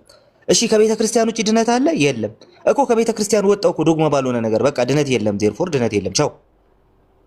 ምንም አሁን ከድነት ጋር ይገናኛል አይገናኝም ብለህ ራሱ እንትን ማድረግ አትችልም። አንተ አሁን ኤክስክሉሲቪስት ነህ ኤክሌሲያስቲካሊ። ስለዚህ ዶግማ ነው አይደለም የሚለው በቃ ዜሮ ነው የሚገባው በዛ አይነቱ መንገድ።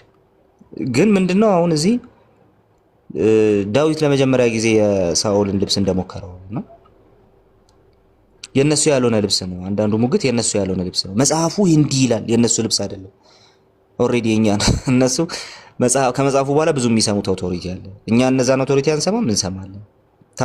ታዲያ ግን ስንሰማ በመጽሐፉ መሰረት መዘነን እንቀበላለን። ሊሳሳቱ ይችላሉ ብለን እናምናለን። እነሱ ደግሞ እነሱንም ይቀበሏቸዋል፣ እንደ ኢንፋሊብልም ይቀበላሉ። ኦኬ ኮንሰንሰስ ፓትረም እንደሚባል ይቀበሉታል ምናምን። በኮንሰንሰስ ደረጃ ማስረዳት አለበት ማለት ነው። በቃ አሁን ኢየሱስ ፈራጅ ነው እንጂ አማላጅ አይደለም ሲል በኮንሰንሰስ ባይዘው አንድ አባት አለ ማቅረብ ያለበት። እሱን ምለው እኔ ነኝ። አንድ አባት ጠቅሼ ይሄ አባት ራሱ እንዲህ ይላል፣ ይሄ ስላለ መናፍቅ ነው ብለዋለሁ። አይደለም ካለ ቻው በቃ እኔ መናፍቅ አይደለሁም አለቀ። ለምሳሌ የህፃናት ጥምቀት ላይ እሱን እናነሳለን። ግን እነሱ አንድ አባት አለ ማቅረብ ያለባቸው፣ በኮንሰንሰስ ደረጃ ነው ማቅረብ ያለባቸው። የለም እንደዚህ አይነቱ ነገር። ስለዚህ ከፕሮቴስታንቱ ጋር ሲሟገቱ የፕሮቴስታንቱን አንዳንድ ሙግቶች ኦልሬዲ ኢንዶርስ አድርገዋቸዋል እና ግን ከነሱ ኤክሌሲዮሎጂ ጋር ጨርሶ አይሄድም። እዚህ ሰፈር ያሉት ዛትስ ዋይ በቃ እዚህ ቲክቶክ ላይ ያለችውን ሜካፕ መቀባት፣ ጥፍር ቀለም ምናምን በቃ አሳምረው ምናምን ፊት ለፊት ገጭ ማድረግ ማለት ነውና ከጀርባ ስንት ነገር ይዛለች። ያ ደግሞ ብዙ የሚያስኬድ አይደለም። ያው ቆመን እያለን እዚህ አይሄድም አይሆንም እሱና አማኒም ሲል ነበር ባለፈው። እኛ እዚህ ቆመን ሜካፕ የተቀባችውን አሳይታ ማስዋት ሸውድም። እንቀጥላለን። እኛ ተባረኩ። ያ በትክክል አስቼ እዚህ ላይ ማውራት ይቻላል እንዴ? በጣም ሄድ ተባረኩ ወገኖች። በጣም ደስ የሚል ነገር ነው እያወራችሁ ያላችሁት። እኔ ግን አንድ ነገር በቃ በጣም እየተሸወድን ያለ ይመስለኛል። ለምሳሌ አስቼ 90% ወንጌል አማኝ ከነዛ ቤቶች የወጣበት ምክንያት በቃ ዛሬ የምታወራው ነገር ነው። ለምን እኛ ለፍጡራን የሚደረጉ ነገሮች ወደ ፍጡራን መጸለይ፣ መስገድ፣ መዘመር፣ ማንገስ ምን ማለት እነዚህ ነገሮች ምንድን ናቸው?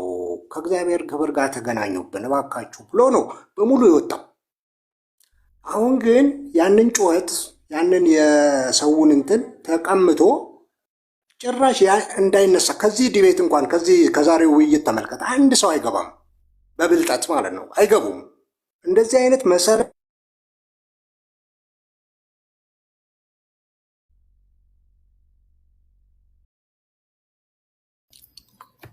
ክርስቲያኑ ተነጋግረው ነው። ኢንቴንሽናሊ ነው የምነግርህ። እኔ ብዙ ጊዜ የምጮኸው ምንድን ነው ብልጦች እየሆኑ ነው እነሱ።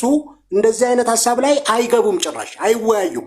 ከዛስ ነገሩን ሁሉ ጎትተው ጥምቀትና ቁርባን አድርገውታል የውይይቱን ርዕስ በሙሉ።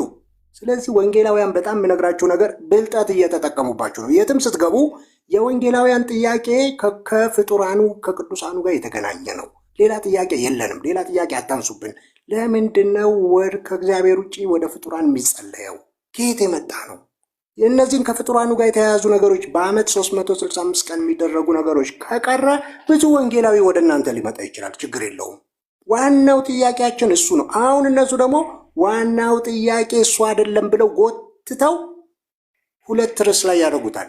ወይ በዛ ከዛ ይኸው እንደዚህ አይገቡም፣ ጭራሽ አይመጡም፣ አይወያዩም። እኛ ደግሞ መልሰን ሄደን እነሱ ርዕስ ውስጥ እንገባለን። ይህን ረስተ ነው ማለት ነው። ዋናውን ጥያቄ በፖለቲካ እንኳን የብዙሃኑ ጥያቄ የሚባል ነገር አለ። ፖለቲከኞች እንኳን የብዙሃኑ ጥያቄ የፍጡራን ጉዳይ ነው። ይህንን ደግሞ አስረስተውን ሄደው የት ሄዷል? ሁለት ሆኖ አድርሱ። ይህንን ማን ነው ሊድ የሚያደርገው? እነሱ ናቸው። እኛ ደግሞ በጣም ሊድ እንደረግላቸዋለን። በዚህ አትወያይ ና ጥምቀት ላይ ይለዋል ና እንትን ላይ ግን ጥምቀትና ቁርባን ከቤተ ክርስቲያን ያወጣው ሰው አለ ወይ? ከኛ መካከል እንኳን የለም። ውሸት ነው። ያወጣው ምንድን ነው? የእነዚህ የቅዱሳኑ የፍጡራኑ የሚደረገው ነገር በዛ ደንግጦ ነው ብዙ ሰው የወጣው። ምንድን ነው ብሎ ከመጽሐፍ ቅዱስ ሲያየው የለም አጣ። ስለዚህ ምንድን ነው ዛሬ የምናገረው ይሄን ርዕስ ይኸውልህ፣ እንደዚህ ሳይገቡ ሲቀሩ ሲጠፉ ምን ሲሉ ሰው አጋጣሚ እንዳይመስላችሁ ሆነ ብለው ተነጋግረው በዚህ ጉዳይ እንዳገቡ የትም ቦታ እንዳገቡ። ለምን? መልስ የለማ። መልስ ስለሌላቸው ነገር አይገቡም። ስለዚህ በዚህ ጉዳይ ብታስቡበት። ሁልጊዜ አይምጡ። ከፈለጉ ስንገባም እነሱ ጋር የትም ስንሄድ ርዕሳችን 90% ከዛ ቤት የወጣበትን ጉዳይ ነው ይዘን መግባት ያለብን እንጂ እነሱ የሰጠኑን አጀንዳ ባንቀበል። ስለዚህ ይህንን ብናደርግ ብዬ ነው መመክራችሁ። ተባረኩ። አይ ቆንጆ እንትን ነው ያመጣኸው። ምንድን ነው የእኛ ቤት ስስ ብልቶች ስላሉ ነው እንጂ እንዳልከው እኔ ደጋግሜ ተናግሬያለሁኝ። መክብብ ላይ ያለውን ነግሬያቸዋለሁኝ። በቃ ሰለሞን የተደነቀበት ማለት ነው የተገረምኩበት ነገር ብሎ ሲናገር ነገስታት በእግራቸው ሲሄዱ ባሪያዎች ግን በመፈረስ ላይ ሆነው ነው ያየሁትኝ አለ። በምን? ጥበባቸውን ተጠቅመው አሁን እነሱ ቢሽዳር ናቸው ያሉት። ቢሽዳር የእኛ ልጆች ጥግ አስይዘው ግማሹም ማድረግ ያልነበረበትም ከወንድሞቼ ጋር መጠላት አልነበረብኝም ምናምን እያለ ጥግ ከዛስ ደግሞ ብቻቸውን ሲያገኛቸው ደግሞ ከትላንት ወዲያ ይኸውና ምን እያለ እንደነበረ አኬ ሰምታችሁታል አይደለ? ሳያምን ነው እኮ ሰው ትድናላችሁ እያለ ይቀጠቅጣል ደግሞ ለብቻ ማን አይገባም ሌላ ሰው አይገባም ብሎ ስላሰበ ማለት ነው።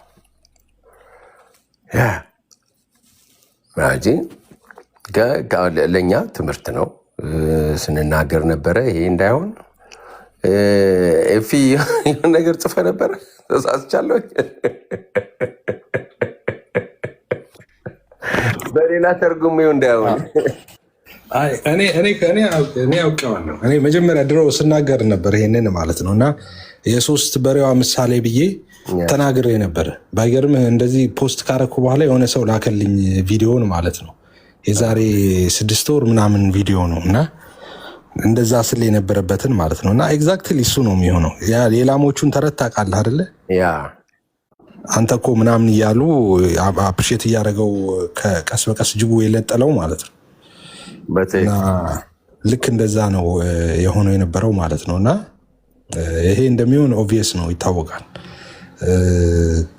ግን ኤኒዌይስ በዚህ ሁሉ ግን እኛ ምንም አላልንም። ኤኒዌይስ እኛ ምንም አላልንም። ከህሊናም ከታሪክም ነፃ ነን ማለት ነው። ጥሩ ነው ያደረግነው። እኔም ብዙዎችን በምችለው የሚሰሙኝን ሰዎች በውስጥ መክሬ ነበረ የዛኔ እንደፈለጉ ማታክሲ እንዳታረጉ፣ ምንም አይነት ነገር ክፉ ነገር እንዳያወጣ ካፋችሁ፣ እናንተ እንዲናችሁ ወደሚል እንዳትገቡ በፍጹም ብዬ እሺ ብለው ሰምተውኝ ብዙዎቹ ምንም ነገር አላረጉም እንደፈለጉ ሲሆን በቃ እናንተ ብቻ ሲነሱ እናንተ ላይ ዲፌንስ አድርጎ አይ ይሄ ነገራችሁ ትክክል አይደለም ሲሉ አይ እናንተም እኮ እንዳትሉ፣ ኧረ ይሄ ነገር ትክክል ነው፣ የኛ እኮ መጽሐፍ ቅዱሳዊ ነው፣ ምን አረግን ብላችሁ አስረዱ። እንደዛ አልኩ። ጥሩ ነው፣ እንደዛ ነው። አሁንም መቀጠል ያለበት እንደዛ ነው ያለበት። ሁልጊዜ እንደዛ ነው። የሆነ እሳት ታውቃለህ፣ እሳት እንዴት እንደሚነሳ ማለት ነው። እና ሰዎች ስትሬንግለዋለች እና አንዱ ከነዛ ውስጥ ቢጎድል ፊውል ወይ ኦክሲጅን ወይ አንዱ ከጎደለ ሊቀጣጠል አይችልም። እና በቃ አንዱ ኦፍ ከሆነ ኢስ ኦኬ፣ በቃ ኦፍ እንደሆነ ነው የሚቀረው ማለት ነው። እና እሳት ሳይሆን ይቀራል ማለት ነው። እና ሁልጊዜ እንደዛ ነው ማድረግ ያለብን። እንደሱ አይነት ግርግሮች ይነሱ ማለት ነው። ለምንድን ነው እንደዛ ማድረግ ያለብን? በቃ ውጤቱ ስለሚታወቅ ማለት ነው። ውጤቱ የታወቀ ነው የሚሆነው። ስለዚህ ሲጀመርም እነሱ ትክክል ናችሁም ሲሉ አይ አፕሪሼት ሲያደርጉ ሲያጨው ምንም ሲሉ አውቃለሁ ወደው እንዳልሆነ ማለት ነው። እና ግን ያው የኋላ ኋላ ያሳቀኝ ቶሎ መምጣቱ ነው ነገሩ።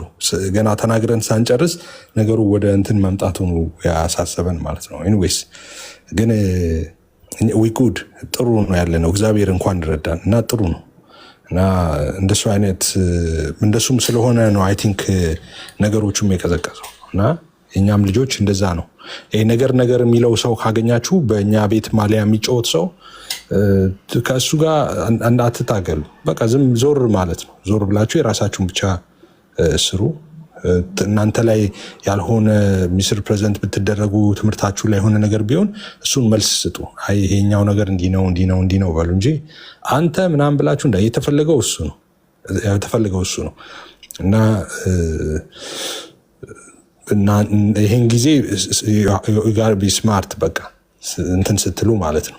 አንዳንድ ሰዎች እናንተ ጋር መጥተው አንዳንድ ሰዎች እንደዚህ ያደርጋሉ እና ገጥሞ ያውቃሉ። እንደዚህ አይነት ሰዎች ይመጡና አንተን አንተ ማርያምን ሰድበሃል፣ ተሳዳቢ ነህ ምናምን ይለዋል። ወይ ደግሞ ጌታ ኢየሱስን ሰድበሃል፣ አንተ ተሳዳቢ ነህ እኮ ምናምን ይለዋል። እና ትደነግጣለህ። አንተ ተሳድበህ አታውቅም፣ አንተ ልትሳደብ አትችልም። እና እንዴ እኔ ያልተሳደብኩም ምናምን ትላለህ፣ ተሳድበሃል ምናምን። ከዛ የሆነ ነገር ትናገራለህ።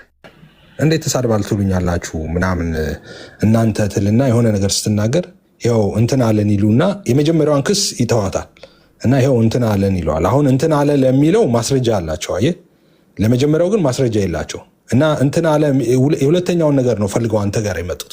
ይሄ በነገራችን ላይ የዴቪል እንትን ነው፣ የሰይጣን ልጆች በዛ የተገለጡ ናቸው። እና ኢየሱስ ላይ አፕላይ አድርገዋል። ይሄ የምታስታውስ ከሆነ ኢየሱስ ጋር መጡና ምን ይሉት ነበር ኢየሱስን? አንተ የእግዚአብሔር ልጅ ነህ እስቲ ንገረን ምናምን እያሉ ይጠይቁታል ኢየሱስን። እና ኢየሱስ አይመልስም፣ ዝም እና ንገረን እንጂ ለምን ዝም ትላለህ ምናምን ይሉታል። ምንም አይመልስም፣ ዝም ይላቸዋል። ኢየሱስ እየተከተሉ ይጨቀጭቁታል። ዝም ኢየሱስ መጨረሻ ላይ ዝም ብለው ሲጨቀጭቁት ብናገር አታምኑኝም አላቸው፣ ብጠይቃችሁም አትመልሱልኝም፣ ደግሞም አትፈቱኝም አላቸው። እና ምንም አልመልስም። እንደዚህም ብሏቸው አይተቡትም። አንተ የእግዚአብሔር ልጅ ነህ ምናምን ብለው አያል እሱን እናንተ ትላላችሁ ሲል አይ በቃ ምን ምስክር ያስፈልገናል ከራሱ አፍ ሰምተናል አሉ።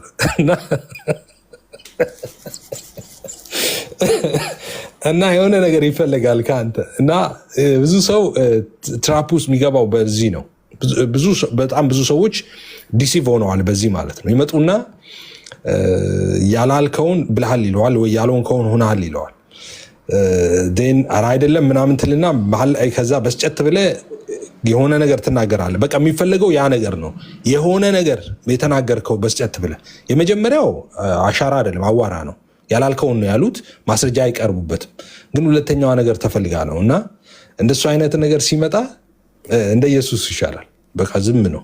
ለምን እንግዲህ ብትነግር አይቀበሉህም። ምክንያቱም የመረጃ የማስረጃ ችግር የለባቸውም። ብጠይቃቸውም አይመልሱም፣ መልስ የላቸውም፣ ደግሞ አይፈቱም። በቃ ኦኬ። ኢየሱስን አሁን ሊገሉት ወስነው ስለመጡ እነሱ የሚፈልጉት ምክንያት ነው። በቃ ኢየሱስ መገደል አለበት ብለዋል። ቢሉ የለም ምክንያት፣ ቢሉ ምክንያት የለም፣ በዚህ ቢሉ ምክንያት የለም፣ በዛ ቢሉ ምክንያት የለም። እና በቃ ካፉ የሆነ ነገር ከዛ በኋላ ብልሃል የሆነ ነገር ይሉታል።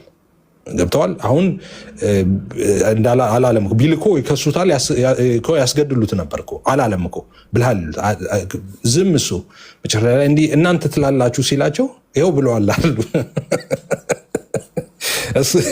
እና አንዳንድ ጊዜ እንደዚህ አይነት እንትኖችን የምታሳልፈው በዛ ነው፣ ዝም በማለት ማለት ነው።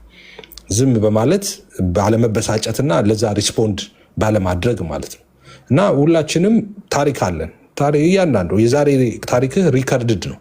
እንደ ድሮ ጊዜ አይደለም። ናውዴይዝ ድሮ እኛ እንደ ኢትዮጵያም ታሪካችን ታውቃላችሁ፣ እንደ ስፒሪቹዋሉም ላይ ሴኩላሩ እንትኑም ላይ ብትሄዱ እንዲህ ነበር ይላል ሰው። በተደረገም ባልተደረገም ታሪክ በሚታወቅ በማይታወቅ በእውነት በውሸት ሁሉ በቃ ይጣላል፣ ይባላል፣ ይጨቃጨቃል ምናምን። ናውዴይዝ እንደዛ አይደለም። ኤቭሪቲንግ ሪከርድድ ነው ኤቭሪቲንግ። እና አስቼ ምን ሲያደርግ ነበረ፣ ምን ብለዋል፣ ምን ሰርተዋል፣ ሪከርድ ነው። ያንተ ምስክርነትም አያስፈልግም። ነገ ልጆች እንዲህ ብሎ ነበረ እስቲ ምስክር ይጠራ ምናምን አይሉ፣ ፋይልህ ነው የሚመጣው። ይሄ ማለት አስቻለው ነበረ ከዛሬ 100 ዓመት በፊት ምናምን ተብሎ ቴብል ላይ ይቀመጣል ማለት ነው። ይሄ ደግሞ ቃሌ ነበረ ይሁላችሁ የዛሬ 200 ዓመት ቃል የሚባል አንድ የስነ መለኮት ሰው እንደዚህ ነበረ እስቲ ይባላል። እናንተና ምስክር ይጠሩ እስቲ አይባልም። ኦልሬዲ ፋይሉ አለ፣ ኦልሬዲ በቃ ተቀምጠዋል። ሪትን ዶክመንትም ሁሉ አይደለም በአሁኑ እንደምታውቁት ማለት ነው። እና ቪዲዮ ፎቶ ሚን ቪዲዮ እና ኦዲዮ ምናምን ነው ፋይሉ ራሱ ማለት ነው። ጽሁፍ ሁሉ አይደለም፣ አርቲክል አይደለም። እና እሱን ነገር አስጠብቁ። ብዙ ሰዎች እሱን ስለጣሉ ነው የሚንቀዠቀዡት። እኔ ጥዬ እንዴት ቃሌ ይቀራል ነው፣ እኔ ጥዬ እንዴት አስቼ ያመልጣል፣ እኔ ይሄንን ቴረብል የሆነ የታሪክ ይቀር የማይለው ነገር